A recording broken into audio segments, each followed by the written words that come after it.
Peoples professors forum की PPF talk में हम आपको खुश आमदीद कहते हैं। आज हमारे साथ मेहमान हैं प्रोफेसर डॉक्टर तैमूर कियानी साहब, जो डायरेक्टर हैं, head of the department of English हैं और इंग्लिश लैंग्वेज और लिटरेचर पर एक भरपूर नज़र रखते हैं। आज वो हमारे साथ अपना मौजू जिस पर तकरीर करने के लिए वो तशरीफ लाए हैं, वो है influence of the Russian literature on Pakistani works. Doctor Kiani साहब एक दानिश्वर हैं, अदीब हैं, उस्ताद हैं, मुहक्किक हैं। तो हम यकीन रखते हैं कि आज हम उनके इस इनवैल्यूएबल लेक्चर से जरूर बेनिफिट करेंगे। Mike is hand over to doctor Kiani साहब। पहले तो सबसे पहले मैं डॉक्टर साहब आपका बहुत शुक्रगुजार हूँ कि such a great movement for me, itself is a historical movement for me, I can say. इसलिए वजह यह कि इतने काबिल ज़हन जो हैं उनके साथ गुफ्तगू करने का मौका मिलेगा। तो मैं ये समझता हूँ कि ये मेरी गुफ्तगू नहीं है, बल्कि ये तो सीखने का एक अमल है जो आप लोगों के साथ इंशाअल्लाह ताला होगा। मैं बता इस शोबे को शुरू करते हुए, इस तस्वुर को शुरू करते हुए कि जो रशियन लिटरेचर है और उसकी जो आइडियोलॉजी है वो कैसे इनकॉर्पोरेट हुई हमारे नॉवेल्स में, फिक्शन में। मैं ये बात जरूर कहना चाहूंगा कि कोई लिटरेचर भी जो है वो तनहा सांस नहीं ले सकता। उसे बड़ा जरूरी चाहिए होता है कि वो दूसरे लिटरेचर से भी इन्फ्लुएंस भी होता है, वो इन्फ्लुएंस करता भी है। तो ये पॉसिबल नहीं है कि वो अकेले रह सके। लेकिन एक और चीज जो बड़ी अहम है और वो मार्क्सिस्ट पॉइंट ऑफ व्यू से मैं आपसे डिस्कस करना चाहता हूँ, वो है time and space. Time and space का मतलब ये कि जो लिटरेचर है वो एक खास टाइम एंड स्पेस की दुनिया में कैद होता है। यानी जो स्टोरीज हैं वो स्टोरीज जो है वो यूनिवर्सल नहीं होती, बल्कि स्टोरीज जो होती हैं वो टाइम एंड स्पेस में कैद होती हैं। और दिलचस्प बात यह है कि जब वो टाइम एंड स्पेस में कैद होती हैं तो फिर वो अपना एक कॉन्टेक्स्ट पैदा कर देती है। यानी उनको देखना, उनको समझने के लिए आपके लिए बड़ा आसानी ये होती है कि आप उनका सर्कमस्टांसेस देखिए, उनके हालात देखिए और उन हालात के मुताबिक आप ये अपनी प्लानिंग कर लेते हैं। आप सोच लेते हैं कि ठीक है जी, ये हमारा लिटरेचर जो है उस जमाने में था। तो अगर मैं फौरी तौर पर नजर डालता हूं कि जो एक प्रोग्रेसिव मूवमेंट हमारी चली लिटरेचर के अंदर और जिसके अंदर बहुत बड़ा इन्फ्लुएंस था लेफ्ट का, और उस मूवमेंट से पहले जो उर्दू लिटरेचर था उस पर मैं एक आपकी इजाजत से एक नजर डालना चाहता हूं। और वो नजर ये है, यानी मैं कहना ये चाह रहा हूं कि 1857 से पहले जो लिटरेचर प्रोड्यूस हुआ साउथ एशिया में और खास तौर पे सब कॉन्टिनेंट के अंदर, उसके अंदर हम चार बुनियादी एलिमेंट्स देखते हैं। पहला एलिमेंट जो है मैं उसे कहता हूं इनडिफरेंट टू सोशल प्रॉब्लम्स। आपको पोइट्री देख लीजिए, आप नॉवेल देख लीजिए, उसके अंदर आपको नजर आएगा कि जो इनडिफरेंस है सोशल प्रॉब्लम के साथ, और महबूब के अलावा कोई और चीज नजर नहीं आ रही।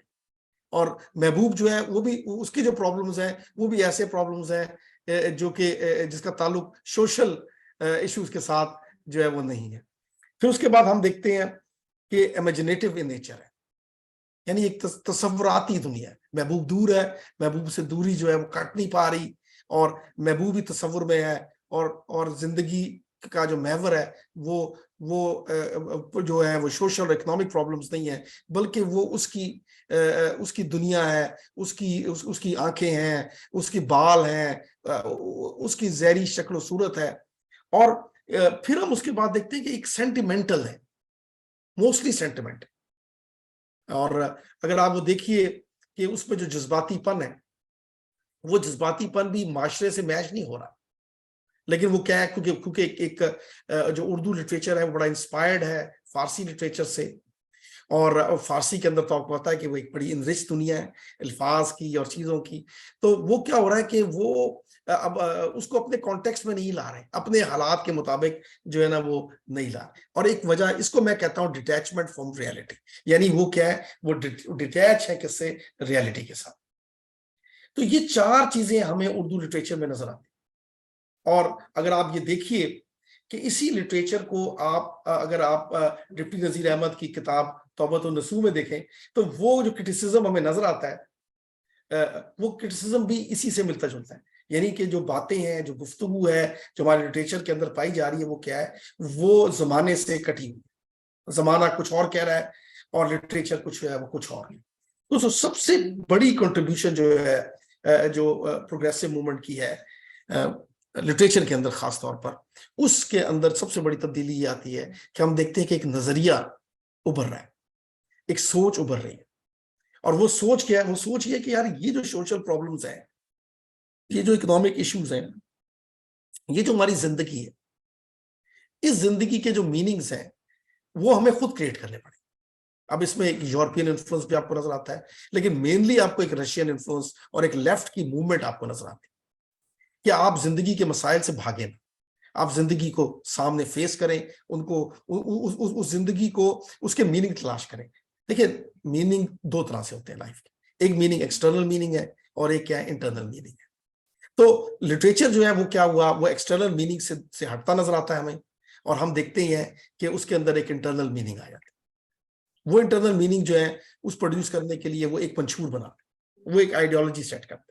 वो कहते हैं कि हमारा जो जो जो प्लेस होंगे, हमारे जो नॉवेल होंगे, वो एक सोच को प्रोजेक्ट करेंगे, वो बताएंगे कि हम इस समाजी इश्यूज को कैसे डील करें। तो हम ये देखते हैं कि एक बहुत बड़ी ट्रांसफॉर्मेशन हो रही है उर्दू के अंदर, और उर्दू लिटरेचर जो है उसको एक और डायनामिक्स मिल रहे हैं। अच्छा, यहाँ पे हमें ये भी नहीं भूलना चाहिए, ये भी हमें भूलना नहीं चाहिए कि बहुत सा रशियन लिटरेचर जो है वो ट्रांसलेट हुआ उर्दू में।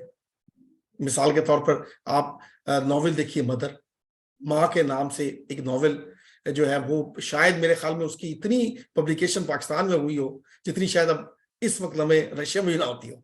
तो इतनी बड़ी मतलब पैमाने पर हमारे फिर आप नोट्स फ्रॉम अंडरग्राउंड देखिए, फिर आप ये देखिए कि अपना दोस्तोयेवस्की के अलावा आप गोरकी के शायद मेरे ख्याल में कई किताबें हैं जो हमने ट्रांसलेट की। उसके बाद ये ट्रांसलेशन का एक सिलसिला चलता जाता है, और उर्दू जुबान जो है वो एक प्लेटफॉर्म बना दे रही है किसको, रशियन लिटरेचर को दे रही है कि उससे पढ़ा जाए।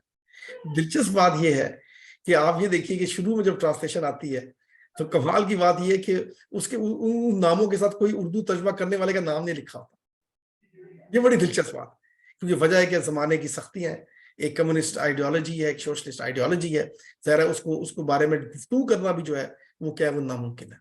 तो हम क्या देखते हैं, हम देखते हैं कि एक सोचे समझे मंसूबे के तहत, एक सोचे समझे मंसूबे के तहत जो है वो रशियन लिटरेचर की के जो पैटर्न है, उसका जो स्ट्रक्चर है, जो उसके गुफ्तगू करने का अंदाज है, वो आपको उर्दू के नजर आता है। मैं आपके सामने एक पहले कुछ मौजूआत रखना चाहता हूँ, क्योंकि मैं चाहता हूँ कि मैं बड़ी फोकस बात करूँ, और वो बात जो है ताकि अब वो चीजें ना सिर्फ जो है वो डिस्कस हो, बल्कि वो उसके एविडेंस हो।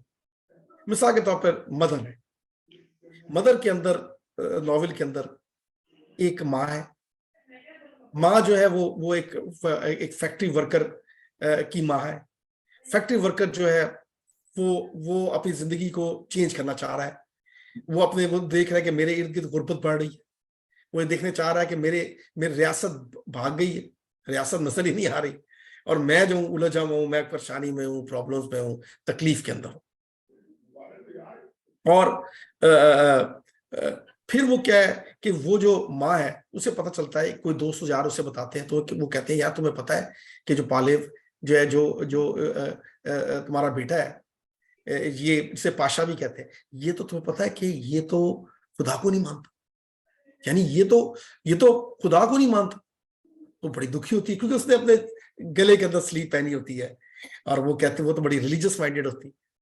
तो उसके लिए तस्वुर आना कि यार मेरा जो बेटा है वो तो खुदा को नहीं मानता। तो वो उसे कहती है कि बेटे, वो कहती है कि बेटे तू बता, मुझे पता चला है कि तुम खुदा को नहीं मानते। तो वो एक तारीखी जुमले बोलता है, और वो तारीखी जुमले वही कहता है, वो कहता है माँ, हम उस खुदा को मानते हैं जो तेरी आंखों से आया होता है, हम उस खुदा को मानते हैं जो तेरे दिल में रहता है, जो तेरी तरह नरम दिल है, जो तेरी तरह सुनने वाला है, हम उस खुदा को मानते हैं। और हम उस खुदा को नहीं मानते जिसके बारे में हमें पादरी बताओ, जिस पादरी एक डंडा लेकर हाँकता है हमें मार, हमें डराता है, उससे खौफजदा कर देता है उस खुदा से, और वो खुदा जो है वो हम उस खुदा को नहीं मानते। लेकिन मां तुझे एक बात बताऊं, जिस एक दिन ऐसा आएगा कि हम उस खुदा को, जो रहम दिल खुदा है, जो तेरी आंखों से आया होता है, हम उस खुदा को आजाद कराएंगे पादरी से, और फिर उसको अपने दिल में बसाएंगे और फिर उसकी हमद गाएंगे। तो आप let's imagine these lines out of Russian literature। अब वो जो माँ होती है, वो माँ ये कहती है कि वो माँ ग्रो करना शुरू होती है, आइडियोलॉजी, फिक्र, सोच। और जैसे हमारा ये फोरम है, तो इसी तरह का जब जिस तरह, क्योंकि फोरम क्या करता है कि वो लोगों को यकजा करता है, उनकी सोचों को सुनने का मौका मिलता है।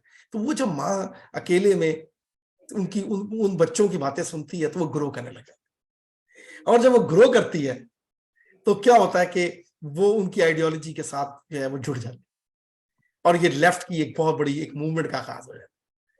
अब वो माँ है, वो माँ, मैं एक और वाक्य थोड़ा जो इस नॉवेल मदर में है वो आपको बताना चाहता हूँ कि वो जेल चले जाते, पाशा फंस गए, अब उसका निकलना बड़ा मुश्किल है, वो घबराया हुआ है, डरा हुआ है, सहमा हुआ है, मफलूज है कि यार मैं फंस गया हूं। तो माँ उसको मिलने चोरी छुपे जो है वो पहुंच जाती है, सफाई करने के बहाने एक पूरी प्लानिंग बनाती है कि इस तरह मैं अपने बेटे तक पहुंचू।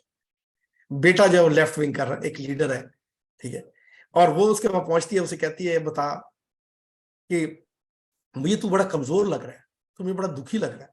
कहता है माँ मसला ये है कि एक इशू ये कि हम हार गए हैं, हम थक गए, हम गिर गए, हम नहीं लड़ सकते हम, और नाइंसाफी हुई हमारे साथ बहुत ज्यादा। उसकी माँ कहती है बात सुन, ये पावेल, ये बता कि जब तेरे जिस्म में दर्द होती है तो क्या करता है? तो जब तेरे जिस्म में दर्द, कहता है माँ मेरे जिस्म में दर्द होती है तो मैं करवट बदल लेता हूँ। वो कहती है अच्छा, अगर तेरे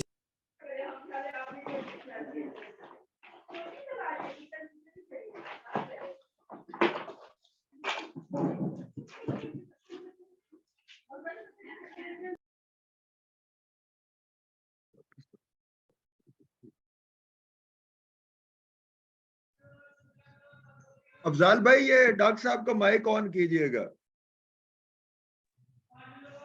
डॉक्टर सलाउद्दीन का माइक ऑफ करना है और उनका ऑन करना है, क्योंकि वो दरमियान में ना आवाजें आ रही हैं। डॉक्टर सलाउद्दीन, डॉक्टर तैमूर साहब, आप अपना माइक दोबारा ऑन करें। ओके, जी सर, आवाज आ रही है? जी अब आ रही है, अब आ रही है। ओके। सलाउद्दीन भाई, आप अपना माइक ऑफ रखिएगा ना, फिर डॉक्टर साहब की उसमें पीछे से बच्चों की आवाजें आती हैं।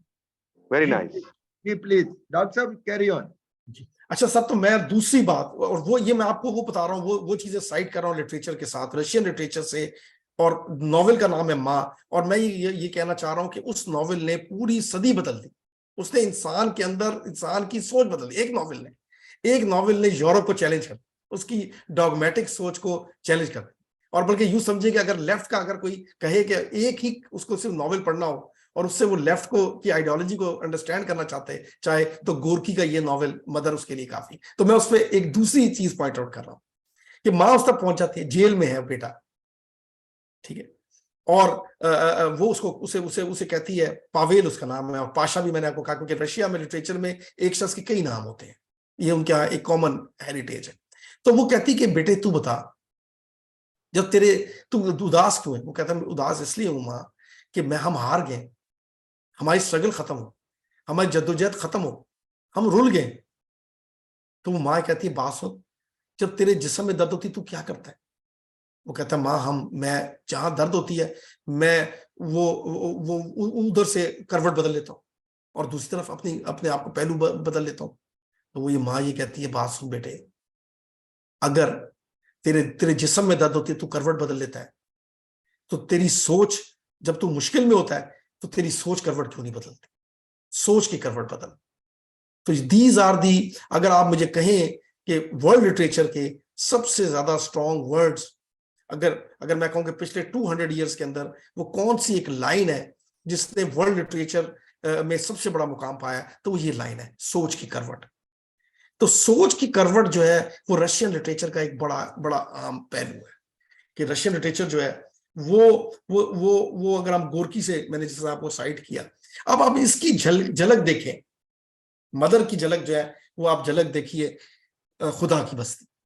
खुदा की बस्ती शौकत सिद्दीकी का नॉवेल है और जिसको बाद में हमने ड्रामों में कन्वर्ट भी किया। और फिर एक शौकत सिद्दीकी जो है वो एक, आपको पता है, एक मार्क्सिस्ट माइंडसेट, लेफ्ट की सोच, और उसने क्या किया है कि उसकी जो तहरीरें, और माशाल्लाह से मैं आपको एक, डॉक्टर साहब, एक बड़ी दिलचस्प बात हूं कि ये जो खुदा की बस्ती है इसकी इंग्लिश में ट्रांसलेशन हो चुकी, और ये अब ये बाहर की यूनिवर्सिटी में ये बकायदा पढ़ाई जाती किताब, ये वाकई सिलेबस का हिस्सा है जो मैंने आपको नॉवेल बताया खुदा की बस्ती। तो खुदा की बस्ती में अगेन वही हालात है, वही कैरेक्टर्स हैं। उसी तरह नौशा जो है वो उसका एक बुनियादी कैरेक्टर है, और नौशा जो है वो भी क्या फंसा हुआ है, समाज जो है उसने उसको घेरा हुआ है। और शौकत सिद्दीकी उस नॉवेल में ये बता रहे हैं कि यार आप ये देखें कि इन कंडीशन से हम कैसे निकले, कौन सी हमारे पास तरकीब है कि हम इस जो हम फंस चुके हैं, हम जो कैद में आ चुके हैं। क्योंकि देखिए जो रशियन लिटरेचर है ना, उसका जो हीरो होता है वो हीरो जो है वो इंट्रैपमेंट में होता है, यानी उसको घिरा हुआ है, और वो बड़ा मार्जिनलाइज्ड होता है। ये बड़ा फर्क है, क्योंकि वजह है कि उसके पीछे एक आइडियोलॉजी खड़ी, ठीक है, और आइडियोलॉजी कह रही है कि उन लोगों की कहानी सुनाई जाए जिनकी कहानी पहले सुनाई गई नहीं है। सिर्फ अमीरों की कहानी और सिर्फ उस तबकात की कहानी जो कि मुनाफकत पे बिलीव करते हैं, वो नहीं, बल्कि एक ऐसी कहानी सुनाई जाए जो कि डाउन ट्रॉडन, मार्जिनलाइज्ड जो है उन सोसाइटी के साथ है, और वो ट्रैप्ड है, और उसके लिए बड़ा मुश्किल है निकलना। क्योंकि वो निकल क्यों नहीं सकते? वो निकल इसलिए सकते कि सिस्टम ने उनको घेरा हुआ है। कैरेक्टर जो है वो सिस्टम के अंदर घिरा हुआ है, और सिस्टम से निकलने का सिर्फ एक ही तरीका है कि सिस्टम बदल दिया जाए। अगर आप सिस्टम नहीं बदलेंगे तो क्या होगा कि वो कैरेक्टर जो है, वो कैरेक्टर नौशा है, वो कैरेक्टर पावेल है, वो तमाम के तमाम की कहानियां एक जैसी रही। तो शौकत सिद्दीकी ने क्या किया? शौकत सिद्दीकी ने उन पहलुओं को, उस आइडियोलॉजी को कहानियों में बुना। अब खुदा की बस्ती जब रात 8 बजे लगता था, तो जो है रात के 8 बजे लगता था तो सुनसान हो जाता, यानी गलियां सुनसान होती। और वो लोग जो कहते हैं ना कि लेफ्ट की आइडियोलॉजी बिकती नहीं है, और वो लोग जो वो, मैं उसको चैलेंज करता हूँ। क्योंकि देखिए, मैं आपको बड़ी दिलचस्प बात बताऊं कि मैं कई नॉवेल पढ़ाता हूँ। मैं आपको एक और नॉवेल की बताता हूँ, अब्दुल्ला हुसैन का नॉवेल है दी वेरी जनरेशन, उदास नस्लें। उदास नस्लें एक another great piece of literature है जो रिप्रेजेंट करता है कि उसी सोच को, उसी आइडियोलॉजी को, उसी आर्ट ऑफ कैरेक्टराइजेशन। यानी ये मैं कहना क्या चाह रहा हूँ, मैं कहना चाह रहा हूँ कि जो रशियन कहानियां हैं वो हमारी कहानियों के अंदर परोई गई, और उनको कितने अच्छे तरीके से पाकिस्तान के आर्टिस्ट ने और राइटर्स ने अडैप्ट किया है, वो भी एक बाकमाल बात। उदास नस्लें नहीं फंस चुका है, वो उदास नस्ल नहीं है, वो उदास नस्लें हैं। यानी एक जो नस्ल है वो सिर्फ अकलौती उदास नहीं है, बल्कि एक नस्ल के बाद जो अगली नस्ल आ रही है वो भी उदास है, ठीक है। और ये जो उदासी है, ये रशियन लिटरेचर के अंदर आप क्राइम एंड पनिशमेंट पढ़े, उसके हीरो देखें आप, क्योंकि हीरो क्या करता है, जो रशियन हीरो है उसकी भी एक डेफिनेशन है, और वो डेफिनेशन को हमारे लिटरेचर ने अडेप्ट किया है। और अगेन ये क्या है, ये प्रोग्रेसिव मूवमेंट। तो मैं ये कहना चाह रहा हूं आपको साथियों कि जो रशियन लिटरेचर है और जो पाकिस्तानी लिटरेचर है, अगर हम देखते हैं 50s में, 60s में, 70s में, तो वो क्या कर रहे हैं, वो आपस में एक दूसरे के साथ कोरस्पॉन्ड कर रहे हैं, वो एक दूसरे से बातें कर रहे हैं, वो एक दूसरे से सीख रहे हैं। सीखने का एक अमल है जो चल रहा है, और पाकिस्तानी लिटरेचर चेंज हो रहा है। मंटो की कहानियां देखें, फैज की पोइट्री देखें, आप उसके मौजूआत को देखें, मौजूआत बदल रहे हैं।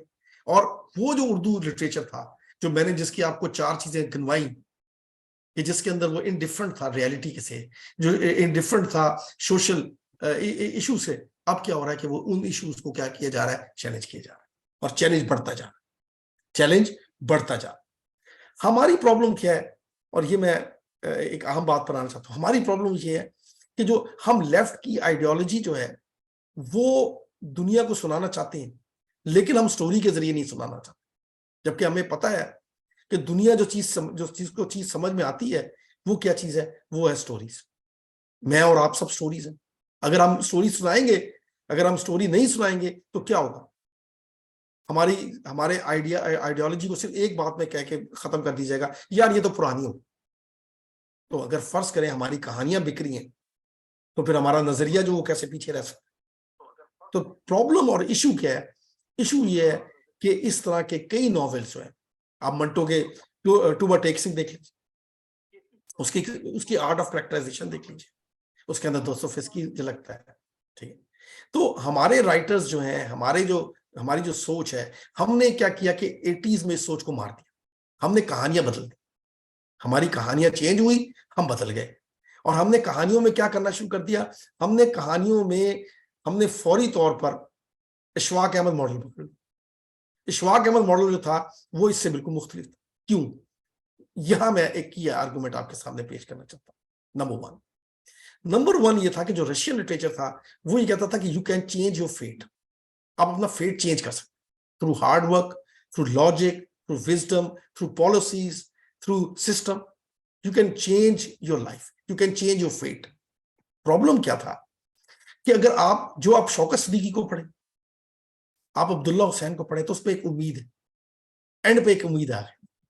कैरेक्टर जो है वो क्या करते, किसी और तरीके से जी रहे हैं, वो उस सिस्टम को चैलेंज कर रहे हैं, उस सिस्टम को रेजिस्ट कर रहे हैं, वो अपनी जगह एक जद्दोजहद जारी रखे। लेकिन जब आप इशफाक अहमद के नॉवल पढ़ना शुरू करते हैं और एक स्टेट की पॉलिसी चेंज हो जाती है और राइट विंग की पॉलिसी आना शुरू हो जाती है, जिसकी वजह से आज भी हम जीटी रोड पर जो कुछ देख रहे हैं वो सारा वही फिलॉसफी है कि हमने क्या चैलेंज कर दिया, हमने फेट ले आए। फेट क्या चीज है? फेट ये कि कैरेक्टर अपने आप को बदल ही नहीं सकते।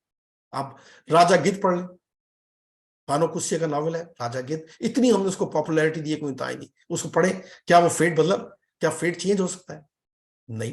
तो प्रॉब्लम क्या है? प्रॉब्लम ये है कि राइट विंग की जो ने उन स्टोरीज पे कब्जा कर लिया, और आप देखते हैं कि 90s में 2000 में हमें उसी तरह की चीजें मिलती हैं।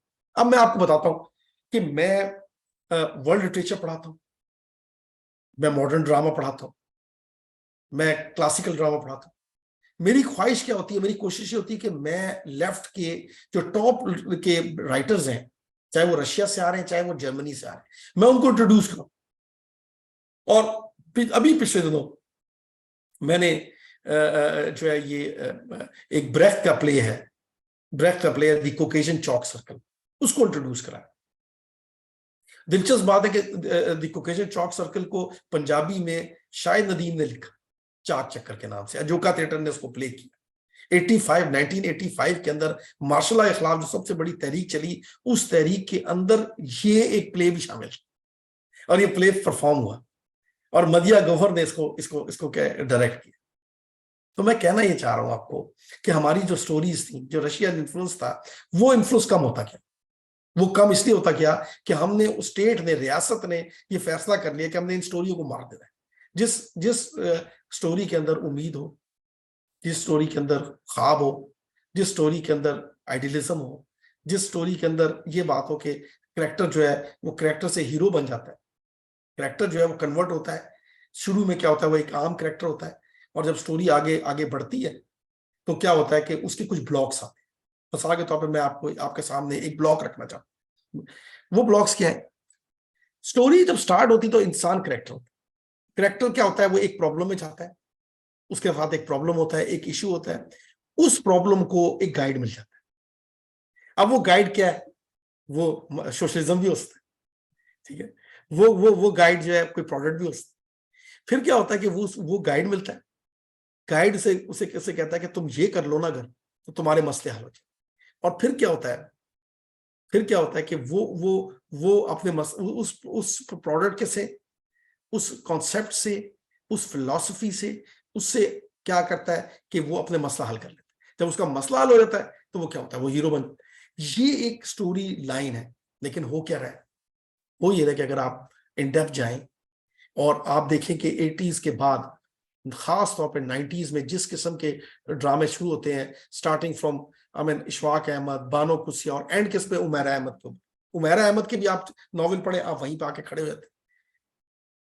क्योंकि वजह ये कि जो रशियन लिटरेचर है वो ये कहता है कि यार आप जिस मुश्किल में फंसे हो ना, अगर आप अपने आप को रीथिंक करो, आप अपनी सोच को बदलो, अपनी सोच को बदलो, तो आप अपने आप को बदल सकते हैं।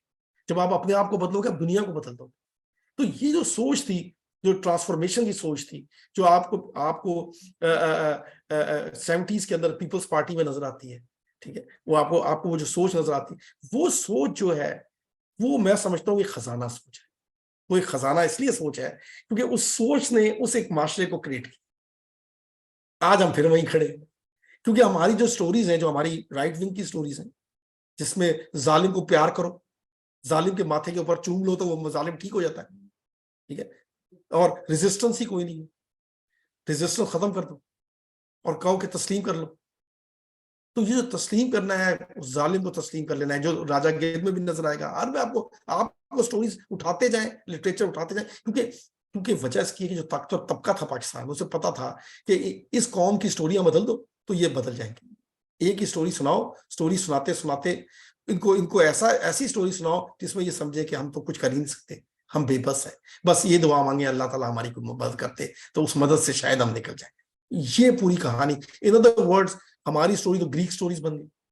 ग्रीक स्टोरी में क्या होता है, फेट चेंज ही नहीं, उस फेट जो है वो ऑल्टर ही नहीं किया जा सकता।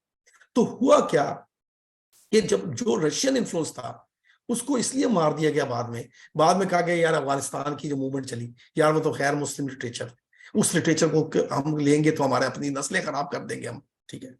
हमने वो भी हमारे, अगर मैं आपको गारंटी करता हूं कि आप देखिए कि जो लिटरेचर जो मैंने आपको जिक्र किया, मदर एक जमाने में एक पॉपुलर तरीन लिटरेचर का हिस्सा होता था, सिलेबस का हिस्सा होता था, अब कहाँ चला गया वो सिलेबस का हिस्सा।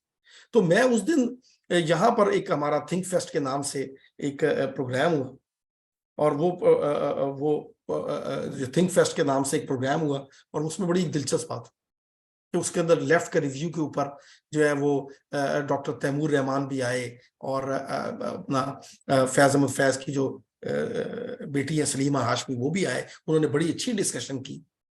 उधर भी मैंने ये पॉइंट उठाया, मैंने कहा कि हम सिंपल एक आइडियोलॉजी सेल करते करते ना हम कामयाब नहीं हो सकते। देखिए, लेनिन को भी पता था इस बात का कि गोरकी की स्टोरीज लगी हैं तो वो काम चलना शुरू हुआ। तो मैं ये कहना चाहता हूं, मेरा जो फाइंडिंग है वो ये कि हम एक्सचेंज करें, हम जो रशियन लिटरेचर को पाकिस्तान के अंदर दोबारा री इंट्रोड्यूस करें, दोबारा अपने सिलेबस का हिस्सा बनाएं, और दोबारा ये समझें कि लिटरेचर जो है वो भी एक आइडियोलॉजिकल उसकी ग्राउंड हो सकती है। क्योंकि अगर जो प्रोग्रेसिव मूवमेंट थी, जिसमें मैंने आपको बताया, जो मैंने आपको बड़े नाम लेके दिए आपके सामने, ये तमाम के तमाम लोग कौन है?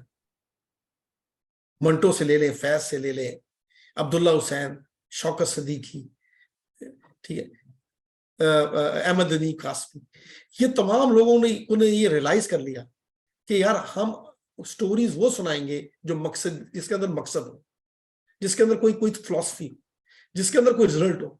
देखिए, दो तरह का लिटरेचर होता है, एक होता है डिस्क्रिप्टिव और एक होता है प्रिस्क्रिप्टिव। डिस्क्रिप्टिव ये होता है कि मैं बताता जाऊं यार ये गलत हो रहा है, ये गलत हो रहा है, ये गलत, लेकिन मैं कोई सोल्यूशन ना दूं। जो रशियन लिटरेचर था, जो लेफ्ट विंग का लिटरेचर था, खास तौर पे जो नॉवेल्स थे, उनके अंदर इस चीज को लाया गया कैरेक्टर्स के जरिए कि आप एक प्रिस्क्रिप्टिव सोल्यूशन देंगे, आप एक प्रिस्क्राइब करेंगे कि यार कौम ऐसे बदल सकती, कौम ऐसे चल सकती। आप देखिए कि जब ये ड्रामा आया खुदा की बस्ती, तो उसके पीछे कौन सी ताकत थी? ज़ुल्फ़िकार भुट्टो। भुट्टो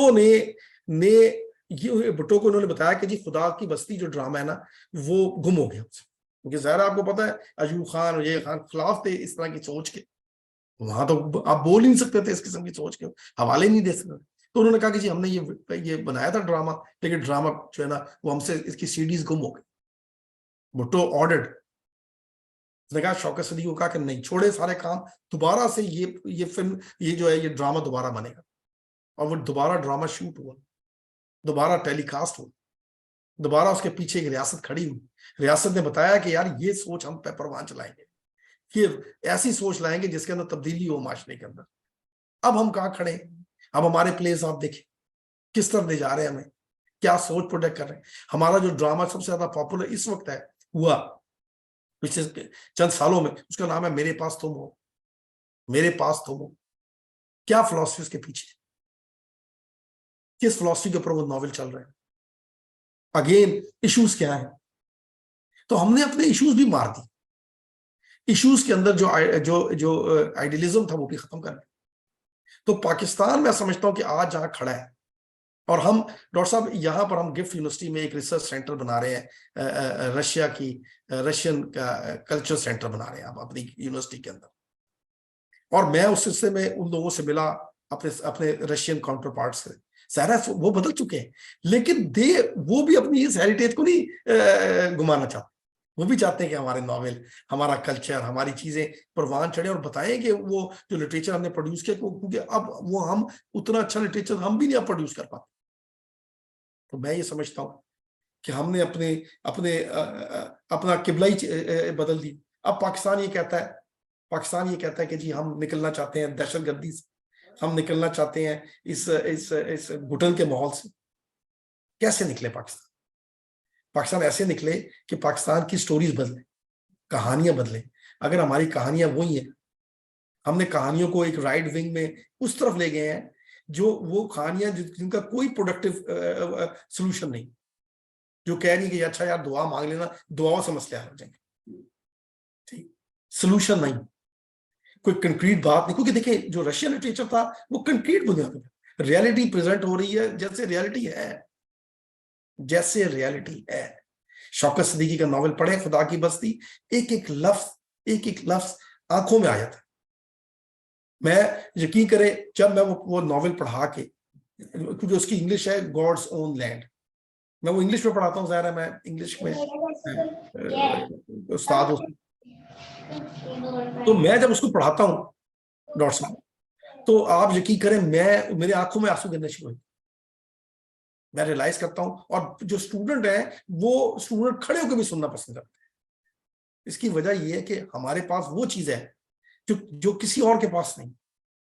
हमारे जो आइडियाज हैं वो माइंड ब्लोइंग है। पाकिस्तान ने देख लिया कि रोटी कपड़ा और मकान के बगैर पाकिस्तान क्या है।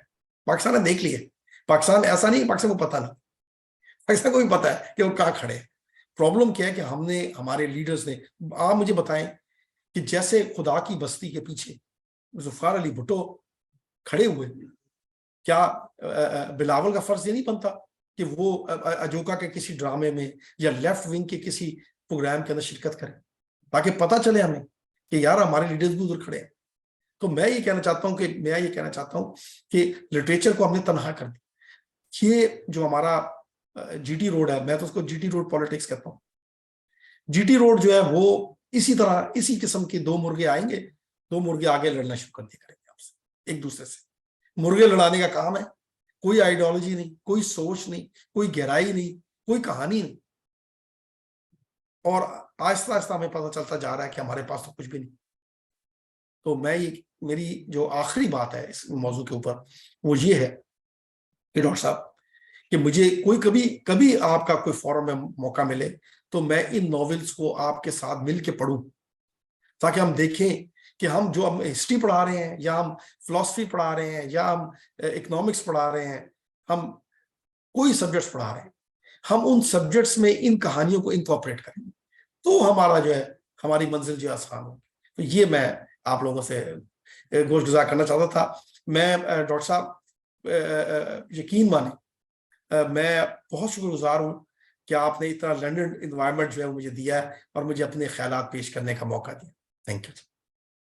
बहुत शुक्रिया डॉक्टर साहब। ये फोरम तमाम अहले दानिश और फहम के लिए ओपन है। आपके इस लेक्चर से बहुत सारे नुकात जो हैं वो सामने आए, कई सवालात उठे कि कहानी जो है वो जिंदा करने के लिए और कहानी को प्रिस्क्रिप्टिव करने की ज़रूरत है। मेरे से ज़्यादा लिटरेचर के माहिरीन यहाँ मौजूद हैं। अगर सेशन का जो आज हमारे चीफ गेस्ट हैं डॉक्टर सलाहुद्दीन दरवेश, वो भी तशरीफ़ लाए हुए हैं, तो उनके खुतबा सदारत से पहले जो दोस्त डॉक्टर साहब से बातचीत करना चाहते हैं, दे आर वेलकम। और उसके बाद फिर हम डॉक्टर सलाहुद्दीन दरवेश साहब से गुजारिश करेंगे कि वो अपना खुतबा सदारत जो है और अपने जो ख्यालात हैं वो पेश करेंगे। जी, कोई सवाल है तो आप डॉक्टर साहब से, ज्ञानी साहब से पूछ सकते हैं।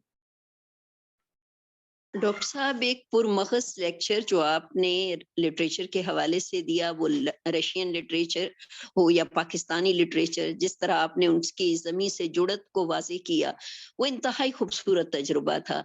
मेरा एक छोटा सा सवाल बनता है कि 40s में जब हम देखते हैं कि मुख्तलिफ तहरीकें चल रही हैं बरे-सगीर पाक व हिंद में, रशियन लिटरेचर का बहुत ज़्यादा असर हमें नज़र आता है।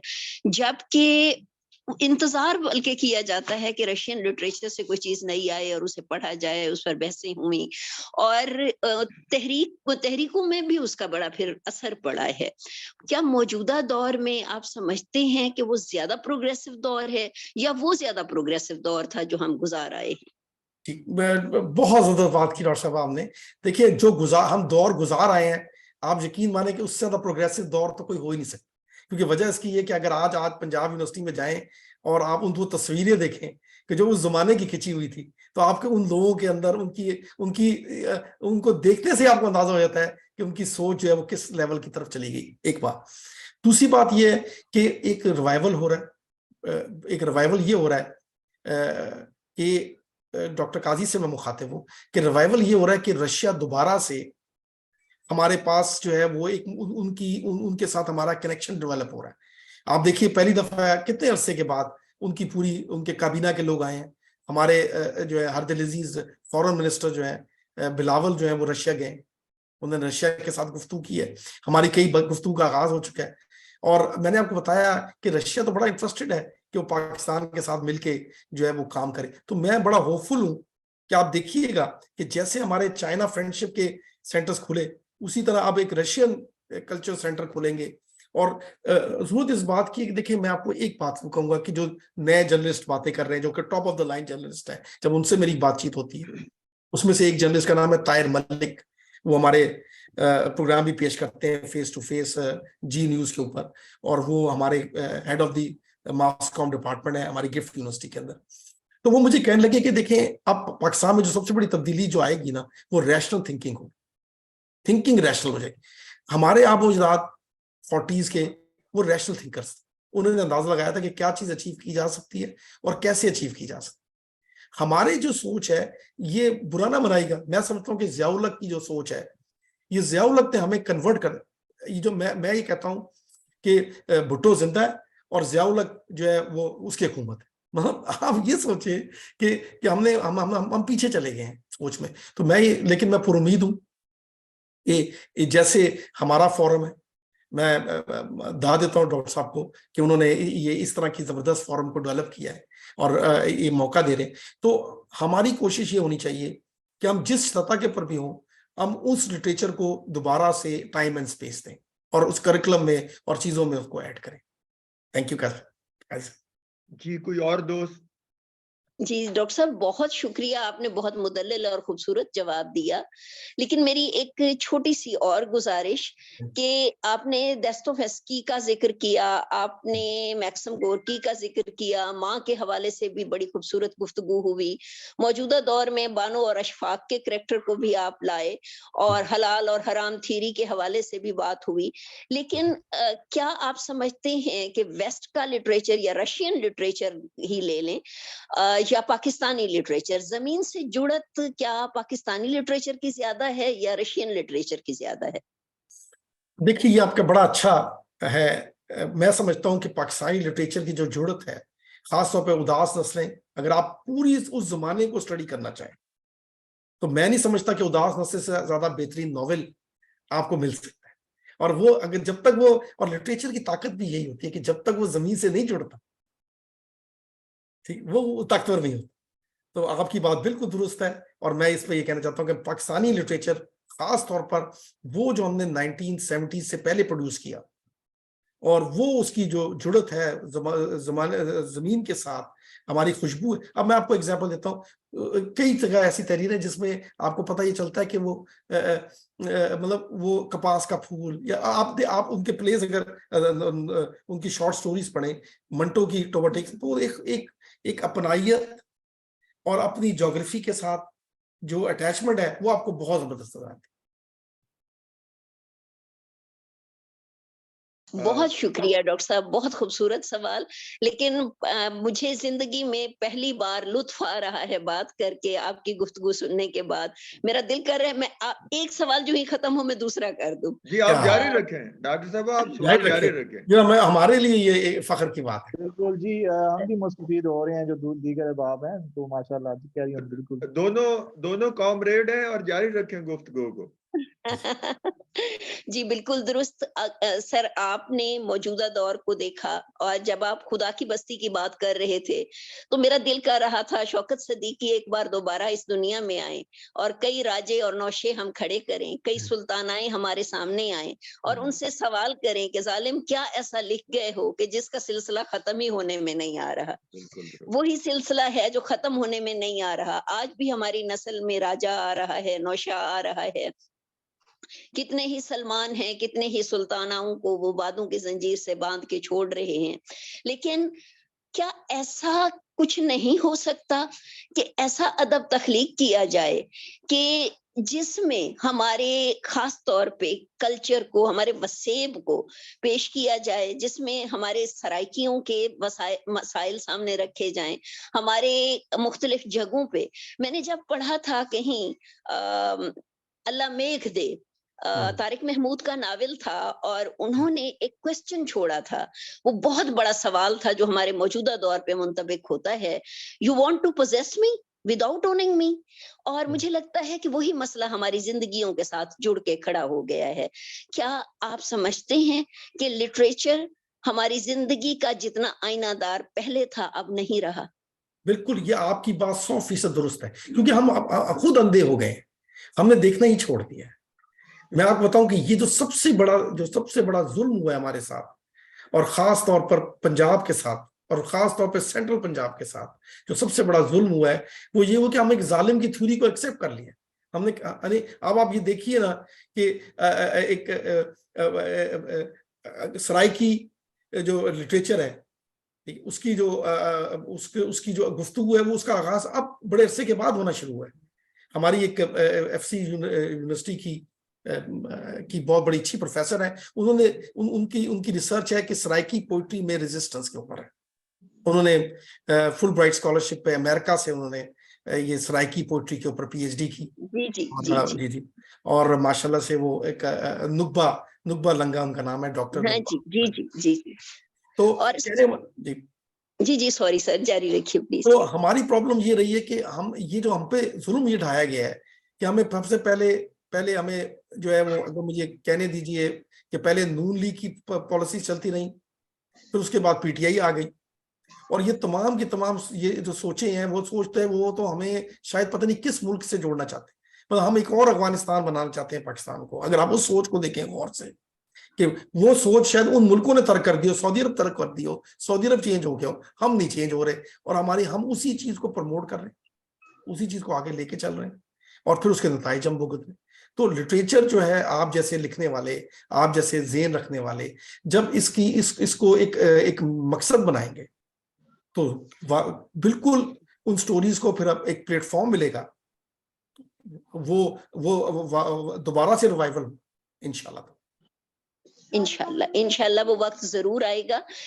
बेशक नुकबा ने बहुत अच्छा काम किया, उसके अलावा हमारे मौजूदा दौर के यहाँ शायर जो हैं, जैसे अजीज शाहिद, असाऊं धरती दे वासी जेंदी मिट्टी सोना, माला माल खजाने कोलो जेंदा कोना कोना, साडे बाल कराची तोनी बुख दे मुलते विकदन। इस तरह की खूबसूरत शायरी यहाँ रेजिस्टेंस वाली हो रही है, और अदब भी तख्लीक हो रहा है, नसर भी हो रही है।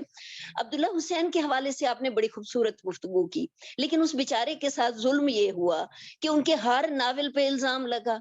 किसी ने कहा सरका, किसी ने कहा चोरी, किसी ने कहा डाका, लेकिन उस बेचारे को कभी भी कारी के हाँ तो उसे वो मोहब्बत और एक्सेप्टेंस मिली, लेकिन बड़े लोगों ने उन्हें हमेशा कहीं ना कहीं किसी कटहरे में खड़ा कर दिया।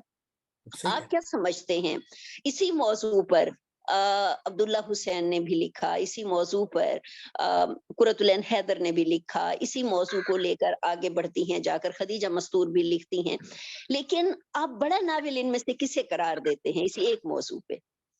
देखिए, मैं उदास नस्लों को, अगर आप मुझे इजाजत दें, उदास नस्लों को एक एक एक एक इंटरनेशनल फॉर्म मिला हुआ है।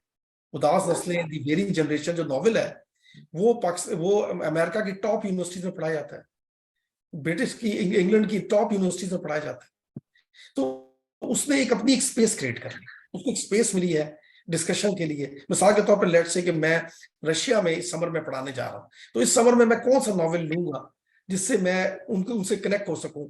तो वो बदकिस्मती ये है कि वो वही नॉवेल इंग्लिश के अंदर है, बाकी तो इंग्लिश में ट्रांसलेट ही नहीं हुए। तो ये भी एक बड़ा अलमिया है कि वो जो एक ग्लोबल प्रेजेंस थी जो हमारे लिटरेचर को मिल सकती थी, वो बदकिस्मती से सिर्फ चंद राइटर्स को मिली, क्योंकि अब्दुल्ला हुसैन जो थे वो खुद बड़ी अच्छी इंग्लिश जानते थे, तो उन्होंने अपना काम अपना जो है वो ट्रांसलेट किया, यानी उन्होंने खुद दोबारा से खुद लिखा उसको। और फिर उन्होंने ये भी देखा कि मेरे नॉवेल जो है उसको इंटरनेशनल ऑडियंस पढ़ेगी तो कैसे पढ़ेगी। अगर आप उर्दू में देखें नॉवेल उदास नस्लें और इंग्लिश में पढ़े तो फर्क है। वो फर्क उन्होंने बकायदा एक टारगेट करके उस ऑडियंस के लिए कि अगर बाहर के लोग पढ़े तो वो मेरी उदासी को कैसे समझे, मतलब मैं कैसे बताऊं कि मैं उदास हूं और मेरी उदासी कैसे मुख्तलिफ है दूसरी उदासियों से। तो मैं अब्दुल्ला हुसैन को इसलिए, कोई अब्दुल्ला हुसैन आखिरी लेक्चर भी मैंने उनका इधर अटेंड किया है, हमारे लाहौर वो तशरीफ लाए और यहाँ पर हमारा जो लिटरेरी फेस्टिवल है उसमें उन्होंने पार्टिसिपेट किया। मैंने उनसे कुछ सवाल भी पूछे जिस तरह आपने मुझसे सवाल पूछे हैं, तो मैंने अंदाजा लगाया कि उनके साथ बड़ी ज्यादती की गई है और बड़ी एक ज्यादती है कि एक शख्स की कि उसने इतना कंट्रीब्यूट किया है लेकिन उसकी कंट्रीब्यूशन को क्योंकि रियासत ने कबूल नहीं किया। देखिए ये भी एक बहुत बड़ा आलमी है हमारी रियासत का कि रियासत ही जो है वो यतीम कर देती है हमें, हम हमारी सोच को, हमारे आइडियाज को वो ओन ही नहीं करती। अब देखिए ना, मैं समझता हूँ कि ये जो न्यूट्रल हुआ है, अब रियासत जो है वो न्यूट्रल होना शुरू हुई है, तो शायद हमारे लिए कोई स्पेस क्रिएट हो और हम कोई ऐसा अदब पैदा करें जिसकी जरूरत है। मैं बहुत खूबसूरत, बहुत अफजाल भाई, शानदार। आप कोई बात करना चाहेंगे? डॉक्टर साहब, इजाजत है कि मैं अभी आप बात करेंगी या? बस मैं आखिरी बात कहना जी चाहूंगी। प्लीज। दिल मेरा कर रहा है कि आप जवाब देते रहें और मैं सवाल करती रहूं, लेकिन जाहिर है ये फोरम सबके लिए है। बस छोटी सी बात, क्या मेरा ये छोटा सा गिला बनता है कि हम दारुल तराजम में वेस्ट के तराजम ला रहे हैं, हम रशियन तराजम ला रहे हैं। हमारे ये इलाकों का हक नहीं बनता कि आप जैसे पढ़े लिखे लोग हमारे इलाके के अदब का तर्जमा करके वेस्ट में भेजें? क्या जबरदस्त बात आपकी है, आई सलूट टू यू, और ये तो फख्र होगा मेरे लिए। मैं समझता हूं कि देखिए कि आपने वो बात कर दी है जो कि मेरे पास अल्फाज नहीं है उसकी तारीफ में कहने के, क्योंकि असल बात ये है कि लोग हमारी कहानी सुने, हम अपनी कहानियों को चुप करा। देखिए, अगर हम उसको इंटरनेशनलाइज नहीं करेंगे ना तो वो चुप हो जाएंगी हमारी स्टोरी से। हमारी बहुत सी खूबसूरत बातें, खूबसूरत चीजें सिर्फ हम तक ही महदूद क्यों रहे। तो बिल्कुल आपने सही बात की, और मेरी ख्वाहिश होगी कि कोई अगर मुझे मौका मिले मुल्तान आने का और तो आपसे जरूर लाजमी तौर पर मुलाकात की जाए और आपसे सीखा जाए। सर डेरा गाजी खान, मेरा हसन जी, जरूर इंशाल्लाह। हम इंशाअल्लाह अपनी यूनिवर्सिटी में आपको जहमत देंगे, अगर आप तशरीफ ला जरूर, सकें तो मेरे मैं लिए तो बहुत फख्र की खुश बात हूँ। होगी डॉक्टर साहब, मेरी तो फख्र की बात होगी कि आप जैसे बेहतरीन सोच रखने वाले, आला ज़ौक़ रखने वाले, जो मैं एक आजिज हम्बल एफर्ट है मेरी, तो मैं आई रियली अप्रिशिएट। सर बस अपना इनबॉक्स में मुझे एड्रेस लिखिएगा, मैं अपनी कुछ किताबें आपको भेजूंगी। जरूर, थैंक यू थैंक बहुत। यू, बहुत शुक्रिया। डॉक्टर साहब, तर्जुमे के हवाले से ना एक छोटा सा प्रपोजल और मशवरा है कि चाइना में मैं जब पढ़ रहा था तो वहां पर उस्ताद किताब अपने शागिर्दों को देता था और उससे कहता था कि चैप्टर वाइज ये तुम्हारी असाइनमेंट है, तर्जुमा करके ले आना चाइनीज में। तो 10 चैप्टर होते थे तो 10 स्टूडेंट 10 दिन में तर्जुमा करके ले आते थे। आप स्टेट के इदारों पर भरोसा करने की बजाय अगर अपने बच्चों को ही दे दें इंग्लिश डिपार्टमेंट्स में अपने जो लिटरेरी एसेट्स है, तो मेरा ख्याल है कि कोई 1 साल में पाकिस्तान का आधे से ज्यादा लिटरेचर जो है वो ट्रांसलेट हो जाएगा। बात यह है कि हमें थोड़ा सा इनिशिएटिव लेने की ज़रूरत है और आगे बढ़ने की ज़रूरत है। स्टेट की तरफ देखने से माजरत के साथ डॉक्टर साहब मैं अर्ज कर रहा हूँ कि स्टेट के अपने कुछ जो है ना पैरामीटर्स और डायनामिक्स होते हैं, वो उनमें रहती हैं, उनकी डॉक्टर अपनी। साहब, स्टेट से मैं गिला करने की पोजीशन में भी नहीं हूँ। मैं तो अपने मोहतरम भाई से एग्जैक्टली। बात कर रही थी नहीं और नहीं, एक छोटी सी मैं रिक्वेस्ट कर रही जनरल थी। जनरल जनरल बात कर रहा हूँ कि अगर हम स्टेट की तरफ देखेंगे तो फिर हम कुछ भी नहीं कर पाएंगे।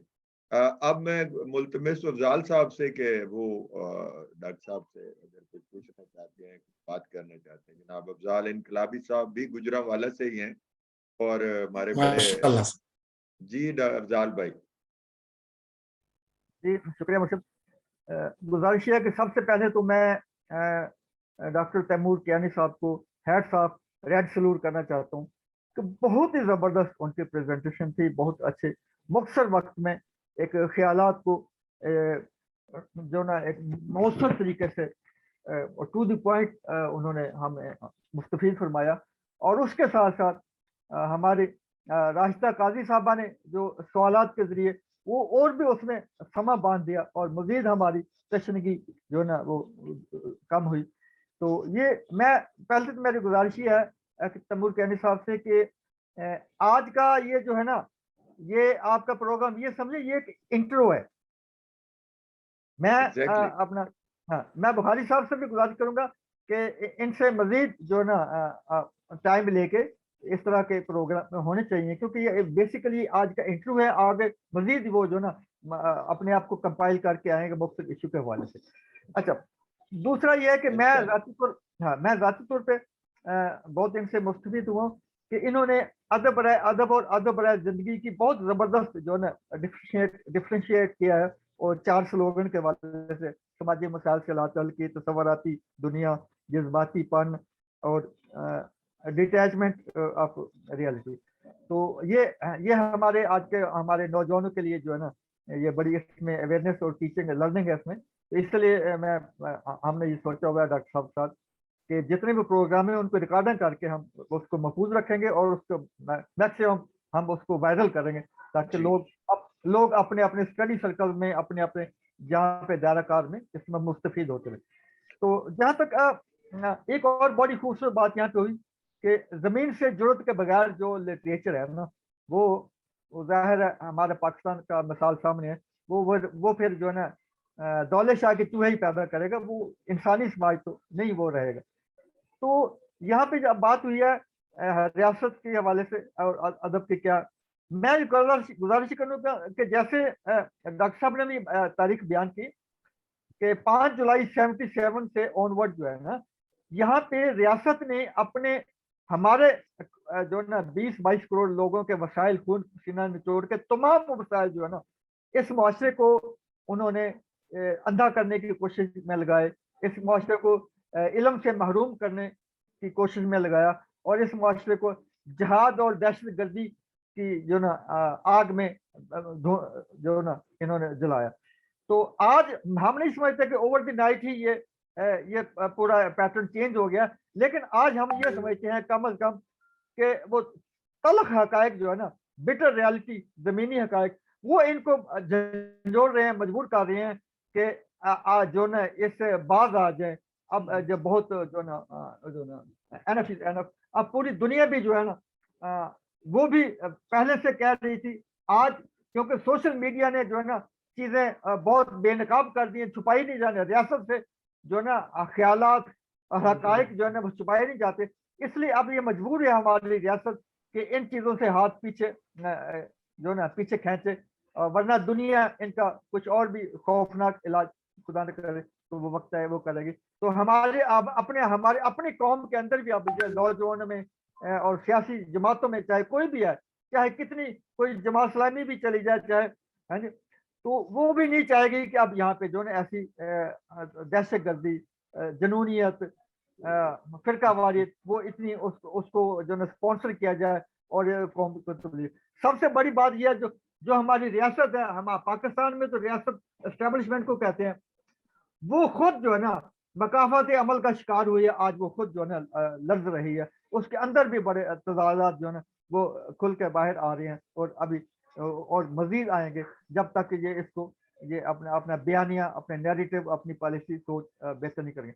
मैं डॉक्टर साहब से ये गुजारिश करना चाहता हूँ कि आप जैसे दोस्तों का, साथियों का, पढ़े लिखे स्कॉलर्स का, एक तो ये रोल है कि आप जहाँ जहाँ पढ़ा रहे हैं या इस तरह से हमारा जो ये फोरम है अदबी हवाले से किरदार अदा करें। क्या हमें ये नहीं चाहिए, मैं ये समझता हूँ कि मैं एक पॉलिटिकल वर्कर भी हूँ, 50 साल का मेरा ऑन द रिकॉर्ड कैरियर, कि अब आप ना थोड़ा सा अपना ये भी वक्त निकालें कि पॉलिटिकल भी अपना रोल जो है ना मौसर बनाए। मैं ये चाहूंगा कि जैसे आपने एक बड़ी जबरदस्त बात की भुट्टो साहब की, शौकत सिद्दीकी के हवाले से, तो ये वो जो ना एक लेगेसी है बिलावल की कि हम बुखारी साहब जो है ना ये मैनेज करें, इस्लामाबाद में बैठे हैं, कि हमारा जो है ना डेलीगेशन आप जिसमें शामिल हो, राशिदा काजी, ऐसे सब जो सीनियर लोग, तो हम जाएं बिलावल साहब से मिलें और उनको बताएं कि ये है असल सियासत, ये है असल आपकी लेगेसी, और ये ही हल है। और इस समाज का, हमारी रियासत का हल भी यही है कि आप इस तरफ आएं, और आप खुद भी दुनिया में घूम रहे हैं, आपको भी ये एहसास होगा। तो इस तरह से भी ये भी हम अपने एक रोल अदा करें ताकि ये लीडरशिप जो है ना वो क्लियर हो। ये तो बहुत जबरदस्त चीज है। मेरी बुखारी साहब, डॉक्टर साहब, आपसे गुजारिश है कि प्लीज इसको कोई अमली जामा अपनाएं। ये तो बहुत ही जबरदस्त हो कि जो है हमारी कोई गुफ्तगू हो। जी, मैं इस सिलसिले में कोशिश में लगा हुआ हूँ, लेकिन कुछ दिन पहले चौधरी मंजूर साहब से भी बात हुई थी, तो उन्होंने फरमाया कि बिलावल साहब इतने मसरूफ हैं कि अपने फॉरेन मिनिस्ट्री के हवाले से जो ही हमें वो टाइम देते हैं, मैं इंशाल्लाह पूरा वफद आपका उनसे ज़रूर मुलाकात के लिए ले जाऊंगा। अब मैं आखिर में डॉक्टर सलाहुद्दीन दरवेश साहब से मुल्तमिस हूँ कि वो अपना सदारती खुतबा इरशाद फरमाएं। जनाब डॉक्टर दरवेश साहब, डॉक्टर सलाहुद्दीन दरवेश साहब, आप हमें सुन रहे हैं?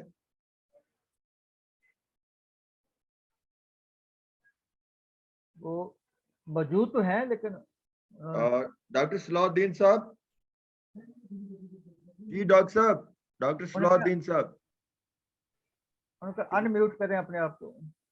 डॉक्टर साहब अनम्यूट करें और अपनी वीडियो पे वापस आए। डॉक्टर सलाहुद्दीन सर, आप कर दें, अफजाल भाई उन्हें अनम्यूट। जी डॉक्टर साहब, अपना माइक ऑन करें। सलाहुद्दीन, अपना माइक ऑन करें, आप अनम्यूट करें। हाँ, हो गया, आवाज आ रही है? जी डॉक्टर साहब, आज के हमारे सदारती खुतबा, और मैं इनके खिताब से पहले यह अर्ज कर दूं कि पीपल्स प्रोफेसर्स फोरम के जो बानी अरकान हैं, उनमें से सबसे बड़ा एहसान डॉक्टर सलाहुद्दीन दरवेश का है। क्योंकि जब मैंने इस फोरम का आगाज किया तो पहले मेरा ये भाई है, मेरा दोस्त है, मेरा हमजोली है, मेरा बड़ा इनसे नजरियाती और ख़ानदानी ताल्लुक वास्ता है। तो सबसे पहले डॉक्टर साहब के पास में गया, तो डॉक्टर साहब ने इस फोरम में कम अज़ कम अपने जो दोस्त थे उनको शामिल किया। डॉक्टर साहब इसके उन पहले 3 फाउंडर्स में से एक हैं, फिर डॉक्टर राशिदा हैं, फिर मैं हूँ, फिर आमिर सुहेल है। तो हम सब ने मिलकर इसकी बुनियाद डाली कि लेफ्ट और प्रोग्रेसिव को इकट्ठा किया जाए, और अल्हम्दुलिल्लाह आज सारे हम एक जगह पर हैं। डॉक्टर साहब का तारुफ सबके जानते हैं। सलाहुद्दीन दरवेश जो हैं वो मुहक्किक हैं, अदीब हैं, प्रोफेसर हैं और कॉमरेड हैं। बल्कि आजकल ये अपने आप को कुछ और कहते हैं, तो वो खुद ही बताएंगे। जी डॉक्टर साहब, अब आपका, आप अपना खुतबा। जी डॉक्टर साहब। जी, थैंक यू, थैंक यू।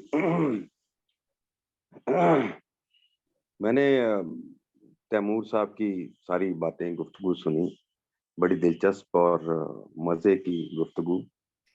लेकिन जिसे हम लिटरेचर कहते हैं,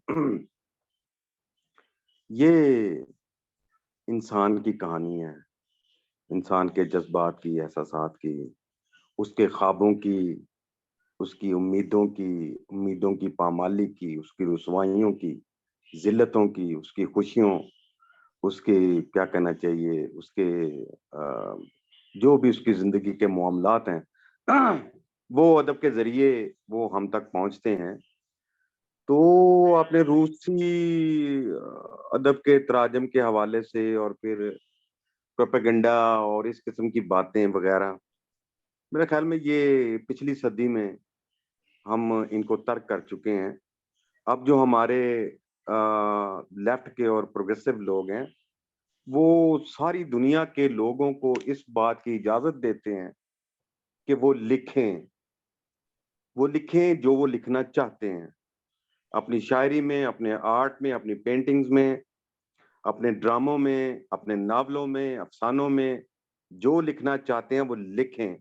लेफ्ट वाले लिखें, राइट वाले लिखें, शुमाल वाले लिखें, जनूब वाले लिखें, क्योंकि लिखने पर तो किसी को पाबंदी नहीं लगाई जा सकती।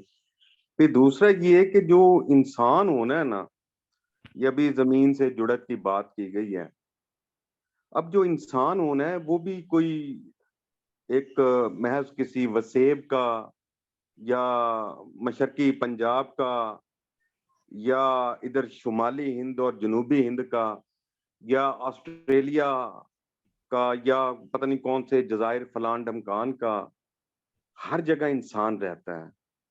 और इंसान जो एक सकाफती तहजीबी जिंदगी बसर करता है, उसमें जो सियासी, समाजी, मुआशरती जो उसके मसाइल होते हैं, वो उसके इंसानी वजूद से बाहर के नहीं है। ठीक है, लिहाजा अगर मैं कोई इटली का पीस ऑफ आर्ट पढ़ता हूँ या वो रूस का पढ़ता हूँ या जर्मनी का पढ़ता हूँ या किसी भी मुल्क का, इंडिया का पढ़ता हूँ, पाकिस्तान का, या हफीज खान का मैं कोई नावल जो है वो पढ़ता हूँ वसेब से मुतल्लिक, तो हर जगह इंसान ही मौजूद है। लिहाजा ये जो हम कहते हैं कि मसलन the brothers chromosome for example, ठीक है, हमीद शायद साहब ने अजीम तरीन तर्जमा किया हुआ है।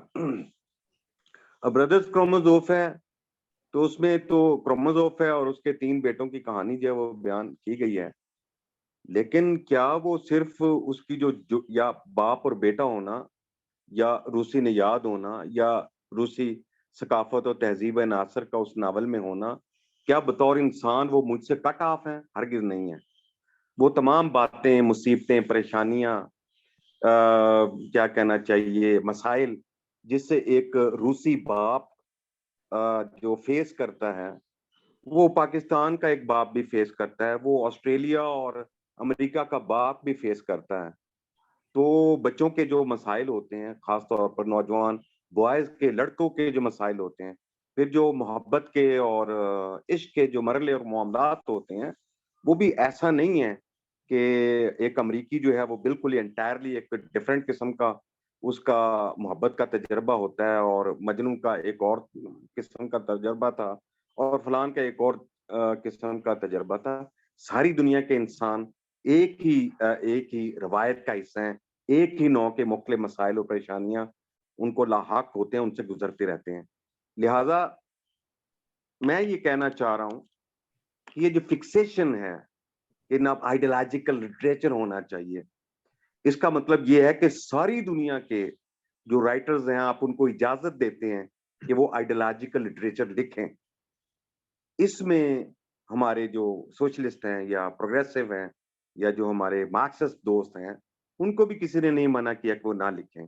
बल्कि मैं तो इस हद तक पहुंचा हूं कि अगर कोई मार्क्सिस्ट है तो जरूरी नहीं है कि वो गरीब तबकात के मसाइल और परेशानियों की नुमाइंदगी करे, बल्कि वो अमीर और आला तबकात के जो मसाइल और परेशानी हैं, जिनके बाइस दुनिया में, मुआशरों में तबाही और बदहाली आती है।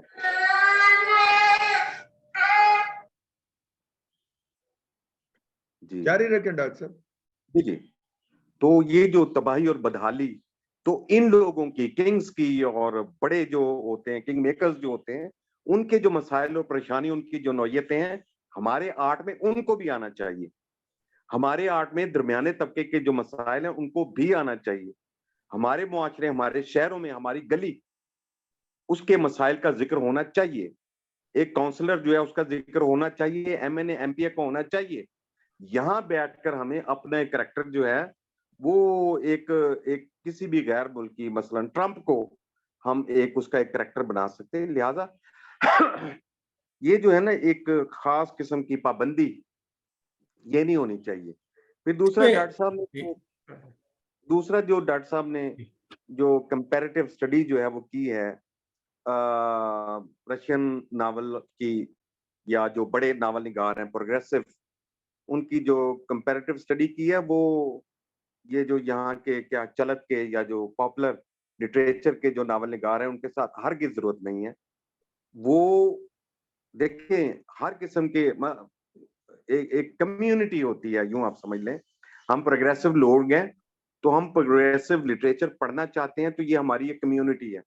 ये हम तीसरे चौथे पांचवें छठे को जाकर नहीं पढ़ा और समझा सकते कि भाईजान ये जो प्रोग्रेसिव लिटरेचर होता है ये बहुत शानदार होता है, प्लीज आप ये रोजाना कम से कम 2 सफ़ात जो प्रोग्रेसिव लिटरेचर के जरूर पढ़ा करें, हरगिज़ नहीं।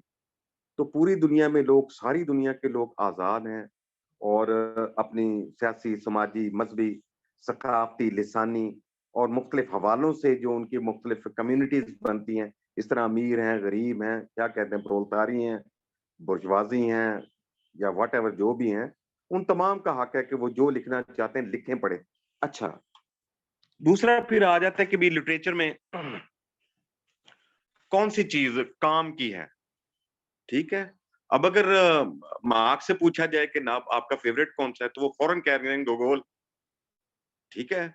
अब मार्क्स जो है वो खुद जब लिटरेचर पढ़ता है तो उसके लिए अफादियत और अहमियत इस बात की नहीं है कि आने वाले जमाने में चेखव जो है वो द मदर लिखेगा। उसके लिए अहम बात यह है कि ह्यूमन कैरेक्टर, ह्यूमन सोसाइटी को समझना। लिहाजा उमैरा अहमद या नुमैरा अहमद या इस किस्म की या बानो कुद्सिया, ये वो लोग, इनका भी हक है कि ये भी लिखें। फिर हमारी स्टडी जो है वो बताती है कि इन्होंने क्या लिखा है, जिस पर नक्द किया है डॉक्टर साहब ने, और बिल्कुल बजा तौर पर दुरुस्त किया है कि वो हमें हमारी जो क्या करना चाहिए, एक जो प्रोग्रेसिव अप्रोच और सोच जो है वो उसको क्या कहना चाहिए, बाउंड्री से बाहर फेंकने वाली बात है। और इस नौ का जो लिटरेचर ये है, तो हम ये कहते हैं कि ऐसा है। अगर ये लिटरेचर नहीं है तो हमें तो फिर तनकीद करने की जरूरत होती ही ना। आज फिर पूरी दुनिया में सिर्फ प्रोग्रेसिव लिटरेचर होता, हम मार्क्सिस्ट और माओइस्ट और सारे लोग इकट्ठे होते और उसी लिटरेचर की हम बुनियाद रख रहे होते और वही पूरी दुनिया में पढ़ाया जा रहा होता। जी, तो मैं डॉक्टर साहब ये मुझे अगर मौका दें, मैं रिस्पॉन्ड करना चाहता हूँ। मैं मुख्तसर अगर मैं जी मुकम्मल करूं फिर डॉक्टर आप। साहब, थोड़ा डॉक्टर दरवेश को टाइम दीजिए। जी, जी प्लीज। जी प्लीज, थैंक यू। अच्छा, इसी तरह अब मसाइल हैं, the old Goriot for example Balzac का। अच्छा, अपेरेंटली हम उसको क्या कहेंगे बाल्जाक को। अब उसमें एक बुड्ढे बाबे की कहानी है और किस तरह वो आहिस्ता आहिस्ता बच्चों की मोहब्बत में जिल्लत और परेशानी की जिंदगी गुजारते गुजारते अस्तबल तक पहुंच जाता है। एक बात है, इसी तरह कोई और भी नावल जो है वो लिया जा सकता है। इन्होंने अभी बात की किस नावल की मेरे ज़हन में नहीं आ रहा, और बहुत सारे नावल हैं। तो इंसानी किरदार हैं जो उसमें आते हैं, उनके मसाइल और परेशानी हैं, उनकी हम अंडरस्टैंडिंग करते हैं। वो किसी भी मौक़िफ़ का हो, किसी भी आइडियोलॉजी का हो, तो हमें बिल्कुल आज़ाद होकर हर नौ के, हर आइडियोलॉजी के जो जो फनकार हैं, एक तो हम उनको इजाज़त देते हैं कि वो लिखें, ठीक है? दूसरा, बाकी स्टेट नैरेटिव है यार जिससे हम डरते हैं। तो रियासतों की इन जकड़बंदियों के बावजूद, ये अयूब खान था जब ये उदास नस्ल ने लिखा गया, तो अयूब खान को पता नहीं, अब मुझे याद नहीं आ रहा, कहीं कुछ लिखा पड़ा था। ये गालिबन इसकी जो इनॉग्रल हुई है, ये क्या था, उसमें खुद अयूब खान साहब जो है वो मौजूद थे। कहने का मतलब ये है कि कोई ना कोई ऐसे रास्ते ज़रूर होते हैं कि जिसके ज़रिए हम अपना इज़हार करते हैं। फिर 60s की दिहाई में और ऑनवर्ड ज़िया-उल हक के दौर में, ये देखें हमारा जो अलामती सिंबॉलिक लिटरेचर जो था, सिंबलिज्म की जो तहरीक है, वो भी आई, और वो मैं नहीं समझता कि उस दौर में जो वो काम हुआ है उसकी कोई अहमियत और अफादियत नहीं थी। उन्होंने अपने हिस्से का किरदार अदा किया है। तो बाकी अभी डॉक्टर साहब से पूछ लें क्या कह रहे हैं? जी डॉक्टर तैमूर त्यारी साहब। साहब। जी, मैं इसको रिस्पॉन्ड करना चाहूंगा क्योंकि जी डॉक्टर जी साहब ने बड़ी कमाल बातें की हैं और बड़ा जरूरी है कि उनको एक पर्सपेक्टिव में ढाला जाए। एक्चुअली बात यह है कि जो डिपार्टमेंट्स हैं, डिपार्टमेंट ऑफ लिटरेचर, अगर मैं उनकी सोच मेरे सामने रखना चाहता हूँ आपके, कि 1960 से पहले यही सोच थी हमारी। इंसान यूनिवर्सल है, कहानियां यूनिवर्सल हैं, कहानियों को कोई उनकी जमीन से जुड़त की कोई जरूरत ही नहीं, वो तो जहां चाहे उनकी वो कहानियां जा सकती हैं। कहानियों की ट्रैवलिंग की बातें। एक्चुअली हुआ ये कि 60s में ये सोच पैदा हुई कि हमें टेक्स्ट के अंदर झांकना चाहिए और वो देखना चाहिए कि वो टेक्स्ट जो है वो किस किस्म का नैरेटिव बिल्ड कर रहा है, मतलब किस किस्म का बयानिया पेश कर रहा है। तो जब उसको उन्होंने देखा तो उससे पता चला हुआ कि ये एक रेजिस्टेंस डिस्कोर्स है, या ये तो नहीं कर रहा कि रियासत के साथ खड़े होकर रियासत की बातों को प्रमोट कर रहा है। जिस पे मैं बड़ी जबरदस्त बात की डॉक्टर साहब ने प्रोपेगेंडा से मुतालिक जो बात है, आई एग्री ऑन दैट कि अगर लिटरेचर प्रोपेगेंडा सिर्फ रह जाए तो कुछ भी नहीं, वो तो फारिग है। ठीक, तो मैं कहना ये चाह रहा था आपको कि फिर उसके बाद 80s आ गया। 80s में ग्रीनब्लाट जो हार्वर्ड यूनिवर्सिटी है, हार्वर्ड यूनिवर्सिटी ने देखा कि लिटरेचर के दो कम हो गए, लिटरेचर लोग पढ़ ही नहीं रहे। उन्होंने क्या किया कि रिवाइज किया लिटरेचर की जहतों को, मतलब उसके पर्सपेक्टिव्स को। इसीलिए जो डिफरेंट थ्योरीज हैं, आप जो थ्योरीज हैं, फेमिनिस्ट थ्योरी है, उसके बाद न्यू हिस्टोरिसिज्म है, तमाम थ्योरीज जो है ना वो लिटरेचर को जज करने समझने के लिए लाई गई। उसमें जो एक पर्सपेक्टिव है, वो पर्सपेक्टिव जो है वो ये है कि आप बगैर कॉन्टेक्चुअलाइज किए कोई चीज को समझ नहीं सकते। मिसाल के तौर पर अगर आज मैं आपके साथ ना बैठा होता, आपके फोरम में ना होता, तो शायद मेरी जरूरत ही ना होती कि मैं ये बातें करता। तो मैंने इसलिए बातें कर ली कि मुझे पता था कि मुझे सुनने वाले जो लोग हैं, मेरी जो ऑडियंस है, उनके अंदर एक खूबी है। और देखिए लेफ्ट की सबसे बड़ी खूबी क्या है कि लेफ्ट जो है वो हमेशा दूसरों की बातों को सुनना चाहता है। ये तो राइट विंग का प्रॉब्लम है कि वो हमें सुनना नहीं चाह रहे। लेफ्ट विंग ने तो हमेशा से अप्रिशिएट किया है कि बाकी सोचें जो आए।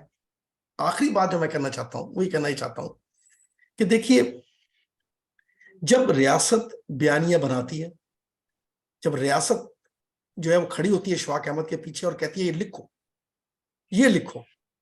जब रियासत बरतानिया तौबतुन नसू लिखवाती है डिप्टी नजीर अहमद से, तो कहती है लिखो, ये लिखो। मैं ये कहना चाहता हूं कि ये जो पॉलिटिकल साइड है लिटरेचर की, उसका मैं एक अदना सा तालिब इल्म हूं। और हमारे एक साथी हैं डॉक्टर नासिर अब्बास नैयर, उनका नाम है। डॉक्टर साहब का ताल्लुक भी जो है वो मुल्तान से है मेरे ख्याल में, और वो बड़े जबरदस्त राइटर हैं। जी जंग जी से बिलोंग करते, जी जंग से। तो वो उनकी तहरीरों में उन्होंने इस चीज को भी एड्रेस किया है कि कैसे जो है वो लिटरेचर लिखवाया जाता है, मतलब लिटरेचर को ताकत के जरिए कहा जाता है कि इस तरह की कहानियां बुनो। क्योंकि देखिए, अगर किसी कौम को बदलना है तो आप उसकी कहानियां बदल दें, वो कौम बदल जाएगी। आप मुझे कहानियां वो दें जिसका प्रीमाइस हो। देखिए, हम जो ड्रामा है, मैं नॉवेल की बात नहीं करता, मैं पोइट्री की बात नहीं करता, मैं सिर्फ ड्रामे की अगर आपसे बात करूं, तो ड्रामा जो है उसके अंदर सबसे पहली चीज होती है जो सिखाई जाती है एज ए राइटर, वो सिखाई जाती है कि ये इसका प्रीमाइस होगा, यानी विदाउट प्रीमाइस हम ड्रामा नहीं लिख सकते। तो अगर हम ड्रामा लिख ही नहीं सकते बगैर प्रीमाइस के, इसका मतलब क्या है कि उसका कोई मैसेज तो होगा ना, वो बगैर मैसेज के तो किधर एग्जिस्ट नहीं कर सकता। ड्रामे की मैं बात कर रहा हूँ। एक और बात भी है, वो ये है कि देखिए, जिंदगी जो है उसके जो मीनिंग्स हैं, उसकी जो तलाश है, वो ज़ाहिर है यूनिवर्सल होगी, और भी कौमों ने मीनिंग ढूंढे होंगे। लेकिन जो हमारा इशू है, हमारा इशू ये है कि डॉक्टर साहब, डॉक्टर दरवेज से मैं बात कर रहा हूँ, हमारा इशू ये है कि हमारा लिटरेचर गुमसुम हो गया। देखिए, मैं तो एक तालिब इल्म हूं ना लिटरेचर का, मैं तो उससे ऐसे बात, वो गुमसुम होना शुरू हो गया। वो गुमसुम इसलिए होना शुरू हो गया है कि उसके पास कुछ देने को नहीं रहा, पांच हो गए। आप हमारे प्लेस देखें, मुझे बताएं, हमारी औरतें जो जॉब करती हैं, जो नौकरी करती हैं, हमारे लिटरेचर में कितना बड़ा हिस्सा उनका है। अब ड्रामे में कोई पाकिस्तान का कोई ड्रामा, हम टीवी निकाल लें, ARY निकाल लें, उनके मसाइल पे कोई ड्रामा आपको नजर आएगा? कोई एक भी आपको नजर नहीं आएगा। क्यों? क्योंकि ये है रियासत की जबर, ये है रियासत का जबर, कि रियासत हमें ये कह रही है कि ऐसा मुल्क बनाओ, ऐसा मुल्क बनाओ जिसके अंदर जो है शेख रशीद जो है वो हमारा एक सिंबल है, ये है सिंबल हमारा। मतलब आप कहते हैं ना कि वो दूसरा लिटरेचर, ये तो फिर उससे क्या पैदा होता है? वो शेख रशीद पैदा होता है। ये मैं कहना चाहता हूँ। डॉक्टर इम्तियाज शफीक साहब, अगर अपनी वीडियो ऑन करें और अपना सवाल दोनों मुअज़्ज़िज़ स्पीकर्स के सामने रखें, तो डॉक्टर इम्तियाज शफीक। अच्छा, मैं थोड़ा सी मैंने बात करनी है। जी प्लीज। जी सलाउद्दीन साहब, आप बात कीजिएगा। जी, थैंक यू। अच्छा, बात ये है कि लिटरेचर को खास तौर पर हम यूं नहीं देख सकते कि इसमें किस नौ का काम हुआ, किस नौ का काम रियासत की वजह से प्रोवोक हुआ और रियासत ही की वजह से किस नौ का काम जो है वो पसे पुश चला गया, ऐसे मेरे ख्याल में नहीं देखा जा सकता। ये 90 की दिहाई से ऑनवर्ड, बल्कि 80 की दिहाई से आप कहना चाहिए कि बिलखसूस उर्दू नावल में हिंदुस्तान में और पाकिस्तान में कैसे बड़े-बड़े नावल निगार जो हैं वो सामने आए हैं, जिनको सँभालना मेरा नहीं ख्याल कि इतना आसान काम है। सिर्फ़ अख्तर बेग साहब का जो नावल है, गुलाम बाग है या हसन की सूरत-ए-हाल है, और इस नौ के जितने भी, और हिंदुस्तान के भी, अब खालिद जावेद का नेमत खाना वो जो है वो सामने आया, और इस तरह के बहुत सारे नावल जो हैं वो मंज़रे आम पर आते रहे। और इसी तरह हमारी जो पोएट्री है, ज़्यादा आप इख्तिलाफ भी इसलिए करते हैं कि कोई ना कोई आपकी आइडियोलॉजिकल बेस है। अगर आप आइडियोलॉजिकल बेस का जो बैरियर है इससे बाहर निकल आएँ, तो आर्ट है, आपने उसको एन्जॉय भी करना होता है, ठीक है? तो एक आइडियोलॉजिकल बेस पर अगर कोई नावल, कोई फनपारा सामने आता है और उसमें फन और आर्ट नाम की कोई चीज नहीं है, तो आइडियोलॉजी तो कुछ भी नहीं है ऐसा, ठीक है? जब वो आर्ट फॉर्म में आ गई है तो उसको पहले आर्ट होना चाहिए, फिर अगर वो क्या कहना चाहिए, एंटाई है आपकी आइडियोलॉजी के, ठीक है? वो कोई रोमांटिसिस्ट है या कोई भी है, वो प्रोग्रेसिव नहीं है या एंटी प्रोग्रेसिव है, अगर उसने आर्ट फॉर्म में अगर कोई चीज पेश किया और वो बहुत जबरदस्त और शानदार है, तो उसमें आर्ट का फायदा ये होता है कि वो कंटेंट को मिना कर देता है। जब आप आर्ट की तरफ तवज्जो देते हैं तो कंटेंट की अहमियत नहीं रहती। लिहाजा मैं समझता हूँ जिसको हम जमालियात कहते हैं, तो ये जो ह्यूमन एस्थेटिक्स हैं, इसको जो चीज अपील करती है, वो क्या कहना चाहिए, वो उसका आर्ट है, उसकी खूबसूरती है और ब्यूटी की एप्रिसिएशन है। लेकिन मोस्टली होता ये है कि जब भी हम कोई टेक्स्ट पढ़ते हैं, तो सबसे हमारे ज़हन में पहले आर्ट नहीं आ गोया आर्ट के लिए हम अपने स्टूडेंट्स को ट्रेनिंग, हमारे असातिज़ा को ट्रेनिंग नहीं थी कि आर्ट के बारे में आप सबसे पहले लोगों को ट्रेन करें, दैट व्हाट इज़ आर्ट। ये पोर्ट्रेट क्या होता है, पेंटिंग क्या होती है, मुजस्समा क्या होता है, ठीक है? और कौन-सी ऐसी फ़नी बारीकियाँ और लवाज़मात हैं जिनके बगैर आप एक आर्ट पीस को एन्जॉय नहीं कर सकते, ठीक है ना? तो मेरा नहीं ख्याल कि कंटेंट तो जब तक दुनिया मौजूद है, मुख्तलिफ नौ का कंटेंट जो है वो आइडियोलॉजिकल और नॉन आइडियोलॉजिकल वो मंजरे आम पर आता रहेगा। लेकिन इससे भी ज्यादा बड़ी बात मैं समझता हूँ कि अगर आर्ट की हम बात कर रहे हैं, लिटरेचर की बात कर रहे हैं, तो इसका मतलब ये है कि ये आर्ट और लिटरेचर, इससे मुतल्लिक लोगों की जो है अवेयरनेस बहुत जो है इम्पोर्टेंट है। दूसरा, डॉक्टर साहब ने बात की इसकी ये टीवी ड्रामास वगैरह की। देखें कि एक जमाना था, एक पैरेलल थिएटर या इस किस्म की चीजें रियासत के मुकाबले में लोग काम करते रहे हैं, वो हुआ भी और उसको पजीराई भी बहुत मिली। लेकिन अब आपके पास सोशल मीडिया मौजूद है, ठीक है ना? फजूल और बेकार, मैं उनको भी फजूल और बेकार नहीं समझता। टिकटॉक और ये वो 30 सेकंड्स में जो अपना एक मौकफ, अपनी एक सूरत हाल या अपना एक एक्सप्रेशन जो है उसमें देने में कामयाब हो जाते हैं, उसमें हर नौ के, हर तबके के लोग मौजूद हैं। तो ये है कि भी आपका जो थॉट है, आपका जो आर्टिस्टिक वे टू एक्सप्रेस है, वो कैसा है? वो आप टिकटॉक से लेकर आप ह्यूज पेंटिंग्स तक इस नौ के सारे काम सरअंजाम दे सकते हैं। लिहाजा हम आज़ाद दुनिया में रह रहे हैं, दुनिया आज़ाद है, पाकिस्तान आज़ाद नहीं है, यहाँ के लोग आज़ाद नहीं है, यहाँ की रियासत जो है उसने क्या कहना चाहिए, लोगों को मफलूज बना रखा है। ये रियासत पाकिस्तान की ऐसी है कि जिसमें आप सांस तो ले रहे हैं, जिसमें आप जी तो रहे हैं, ठीक है? लेकिन आप तब तक सांस ले रहे हैं, तब तक जी रहे हैं, जब तक कोई मतलब है आपके ऊपर कोई गिरफ्त, आपके किसी अमल या किसी तहरीर और तकरीर की आज़ादी जिसको हम कहते हैं, उसकी वजह से जब तक आपको ज़द नहीं आ जाती, कोई वीगो जो है आपके घर के दरवाजे के सामने खड़ी नहीं हो जाती, उस वक़्त आप आज जी रहे हैं, उस वक़्त आप अंडर थ्रेट है पाकिस्तान जो है। और रियासत ने जो डॉक्टर साहब ने बात की वो दुरुस्त है, कि हमारा जो रियासती बयानिया जो है वो गैर इंसानी है।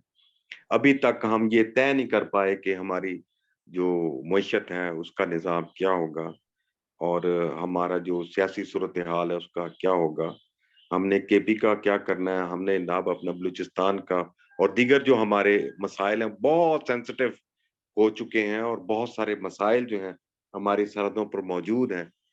लेकिन जो हमारी रियासत है और उसका जो क्या कहना चाहिए, जो फ़ोकस है, वो हरगिज़ यहाँ के अवाम का तहफ़्फ़ुज़ नहीं है। तो अवाम के तहफ़्फ़ुज़ के लिए हमारा लिटरेचर कैसे कारगर हो सकता है, ये हम सोच रहे हैं, ये हम लिख भी रहे हैं, इसके बारे में हम डायलॉग भी कर रहे हैं और हमारे डॉक्टर नासिर बुखारी साहब भी इसी कोशिश में लगे हैं। बहुत शुक्रिया। अब मैं आखिर में डॉक्टर, आखिरी सवाल है जो डॉक्टर इम्तियाज शफीक साहब, आप अपना सवाल पूछिएगा प्लीज। और अस्सलाम वालेकुम सर। वालेकुम सलाम। सर डॉक्टर साहब वीडियो ऑन कर लें तो हमारे लिए ज़ियारत हो जाएगी हमें आप। हाँ, जी सर। जी जी जी प्लीज। अस्सलाम वालेकुम सर। जी सर मेरा एक मुख्तसर सवाल है। सवाल ये है कि आम पढ़ने वाले के लिए वो कैसे डिफरेंशिएट कर सकता है कि ये जो है ये बयानिया जो है ये रियासत ने जबरदस्ती लिखवाया है या ये बयानिया जो है वो एक आजाद किसी राइटर ने लिखा है। देखें, आप माशाल्लाह एक्सपर्ट हैं, आप तो वो चीजों की को डायग्नोज कर सकते हैं, लेकिन एक आम पढ़ने वाला आम शहरी जो वो कैसे डिफरेंशिएट कर पाएगा। और दूसरा ये अभी अब बात हो रही थी टिकटॉक या सोशल मीडिया की, तो सर फ्रैंकली स्पीकिंग इसमें कोई आर्ट नजर नहीं आ रही, ये सारा का सारा डिस्ट्रक्शन है क्योंकि ये बिल्कुल अनकंट्रोल्ड है, अनएडिटेड है और इसमें कोई इसका रिव्यू नहीं हो रहा और इसमें कोई फीडबैक नहीं आ रही। इस मसलन ये तो सोसाइटी को ले डूब रहा है। जी।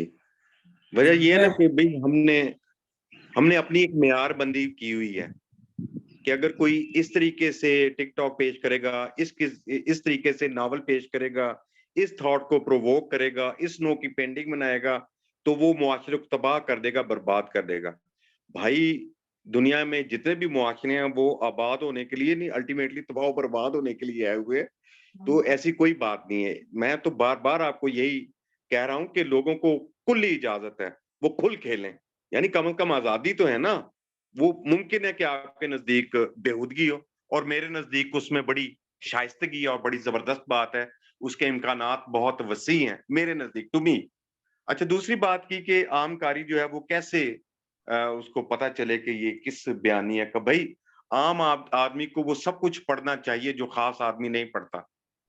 फिर मैं वो अभी नासिर बुखारी, मैं बुनियादी तौर पर एक पोस्ट मॉडर्निस्ट हूँ, मैं डिकंस्ट्रक्शन का आदमी हूँ।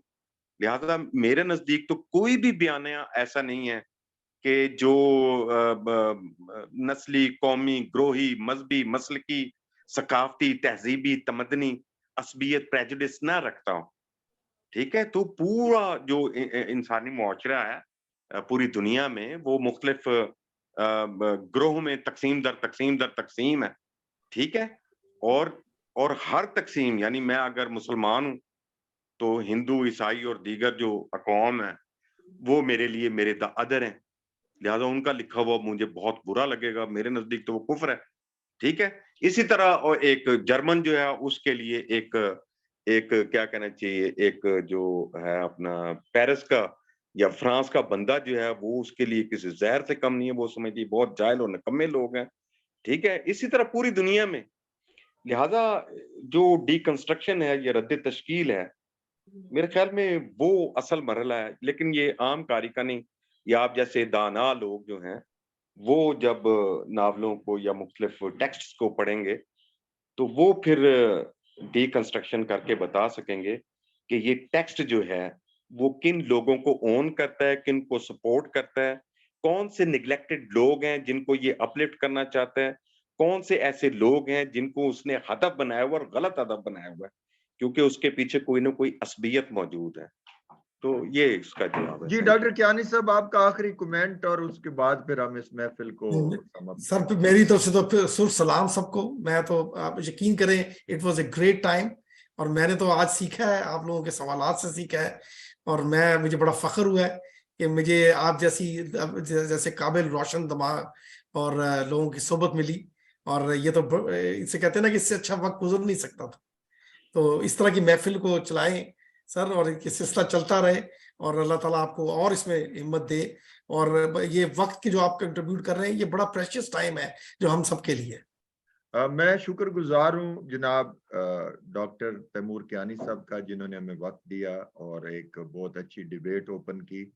खसूसी तौर पर मैं अपने यार गार और अपने जिगर अद्दा साईं का, डॉक्टर दरवेश का शुक्रगुजार हूँ कि पीपल्स प्रोफेसर फोरम की इस महफिल में 3 साल में पहली दफा उन्होंने आज हमें वक्त दिया है और बोले और खूब बोले। एक अफजाल भाई, मेरे जहन में जो इस वक्त ख्याल आ रहा है वो ये है कि क्यों ना हम कोई तकरीबन 20 या 15-20 मिनट की एक ये महफिल डॉक्टर तैमूर कियानी, डॉक्टर दरवेश और डॉक्टर राशिदा काजी के साथ मिलकर हर हफ्ते रिकॉर्ड कर लिया करें और फिर उसे अपलोड कर दिया करें। जी बिल्कुल, बिल्कुल ठीक है। बहुत इसकी जरूरत है आज के दिन। इसी तरह जैसे देखें ना, इसका आइडिया यूं आ रहा है कि जैसे नया दौर है, एक प्रोग्राम टीवी पे सोशल मीडिया पे आता है तो वो सारे मिल बैठ के बात करते हैं। तो जब हमारे पास ये जूम की सहूलत हासिल है और हम रिकॉर्डिंग भी कर सकते हैं, तो क्यों ना हम बिस्मिल्लाह कर लें। डॉक्टर कियानी साहब, डॉक्टर दरवेश, अफजाल और डॉक्टर राशिदा काजी और मैं तो अनपढ़ कामिल आदमी हूँ, मैं होस्ट कर लिया करूँगा। तो किसी मौजू पर आपस में नोट्स चेंज कर लिया करें और फिर उस मौजू के ऊपर हर हफ्ते एक छोटी सी रिकॉर्डिंग अपलोड होती रहे, तो मेरा ख्याल है वो एक बहुत बड़ी खिदमत होगी हमारी तरफ से। बहुत बहुत अच्छा ख्याल है, बहुत उम्दा आइडिया। आप ये मेरे साथ कमिटमेंट करेंगे कि फिर जिस दिन मैं कहूंगा कि आज रिकॉर्डिंग है, फिर डॉक्टर दरवेश उस दिन अवेलेबल होगा। हाजिर हाजिर हाजिर। और डॉक्टर कियानी साहब भी वक्त देंगे और अफजाल भाई का तो मैं गारंटी दे सकता हूँ उनकी तरफ से कि वो इशू नहीं होगा। नहीं, श्योर यार, ठीक है ठीक है। चले, डन हो गया। महीने में एक मीटिंग ऐसी की जा सकती है। महीने में नहीं, हर हफ्ते होगी, महीने में नहीं, फिर लोग देखेंगे नहीं महीने के बाद। हाँ ठीक है, डन जी डॉक्टर कियानी साहब, बिल्कुल सर। तो ये हर संडे को हम ना किसी वक्त तय कर लेते हैं, बेशक रात को कर लिया करें जब आप सारे फ्री हो। कोई बात नहीं, ठीक है। और ये भी तय कीजिएगा कि लोग 10 मिनट से ज्यादा की गुफ्तगू भी मीडिया पर नहीं देखते। तो आपने 5-5 मिनट अपने हिस्से के बोलने हैं, अगर 4 होंगे तो 20 मिनट बन जाएंगे, तो डेट्स एनफ। तो आज का ये हमारा जो शो था, जो हमारा आज की टॉक थी, वो फेसबुक पर भी लाइव गई है और दोस्तों ने भी सुनी है। अभी मैं इसकी रिकॉर्डिंग को एडिट करूंगा और इंशाल्लाह मैं अपलोड कर दूंगा। जो हमारा एक चैनल है सॉफ्ट टॉक के नाम से, उस पर हम करते होते हैं। जहाँ तक पीपल्स प्रोफेसर फोरम के अफजाल भाई लोगों का ताल्लुक है, वो ग्रुप में तो बहुत एक्टिव होते हैं, लेकिन शायद वो जूम का इस्तेमाल नहीं करते, शायद इसलिए बहुत कम वहाँ से शिरकत होती है। और मैं उनसे गिला नहीं इसलिए करता कि हर बंदे की अपनी अपनी कमिटमेंट होती है। हम इसे चैनल के थ्रू अपलोड करेंगे और इंशाल्लाह आइंदा से वीकली जब हमारी गुफ्तगू जाएगी तो वो लोग इसको मजीद ये आज लाइव ऑन फेसबुक गया है तो आइंदा लोगों को अंदाजा होगा कि हम किस तरह की गुफ्तगू करते हैं। अगले महीने जो हमारा पीपीएफ टॉक होगा उसमें डॉक्टर हबीब मोहाना साहब हैं DI खान से, और वो गुफ्तगू करेंगे कल्चर और कल्चर की इम्प्लीकेशन जो है सोसाइटी के ऊपर और सोसाइटी में कल्चर के हवाले। आप सब दोस्तों का दिल की अता गहराइयों से शुक्रिया। इसी तरह मिलते रहेंगे और गुफ्तगू को कामयाब करते रहेंगे। मैं अब आपका पीछा नहीं छोड़ूंगा, आप तीनों दानिश्वरों का आप अब तैयार रहिएगा नेक्स्ट संडे इंशाल्लाह मुलाकात। ओके, अल्लाह हाफिज, अल्लाह हाफिज। शबी हैदर को बहुत शुक्रिया, बहुत शुक्रिया साहब, अफजाल भाई। ये इसको जब एडिट करें तो भेजिए ताकि मैं मुख्तलिफ ग्रुप्स में स्टूडेंट्स के भेजती रहूं ताकि उनको अवेयरनेस मिले। मैम ये 1.5 घंटे की रिकॉर्डिंग है और इसको मैं शुरू में जो थोड़ी सी डिस्टॉर्शन थी वो और आखिर वाली को जो हमारी ये जो प्राइवेट गुफ्तगू इसको एडिट करके ना तो मैं रात को अपलोड करूंगा सॉफ्ट टॉक के ऊपर। तो जब वो अपलोड हो जाएगी तो उसका लिंक भेजना आसान होगा, फिर मैं फौरी तौर पे उसको फोरम में भी करूंगा और बाकी दोस्तों से भी लिंक शेयर कर दूंगा। जी बिल्कुल ठीक है। डॉक्टर कियानी साहब आपको एक दफा फिर हमारी तरफ से बहुत शुक्रिया, जीते रहें आबाद रहें। ओके डॉक्टर साहब आपको बहुत शुक्रिया, अल्लाह हाफिज। शबी आपको बहुत शुक्रिया, शबी को बहुत शुक्रिया, थैंक यू। बहुत शुक्रिया सर आपका भी, thank you sir. Thank you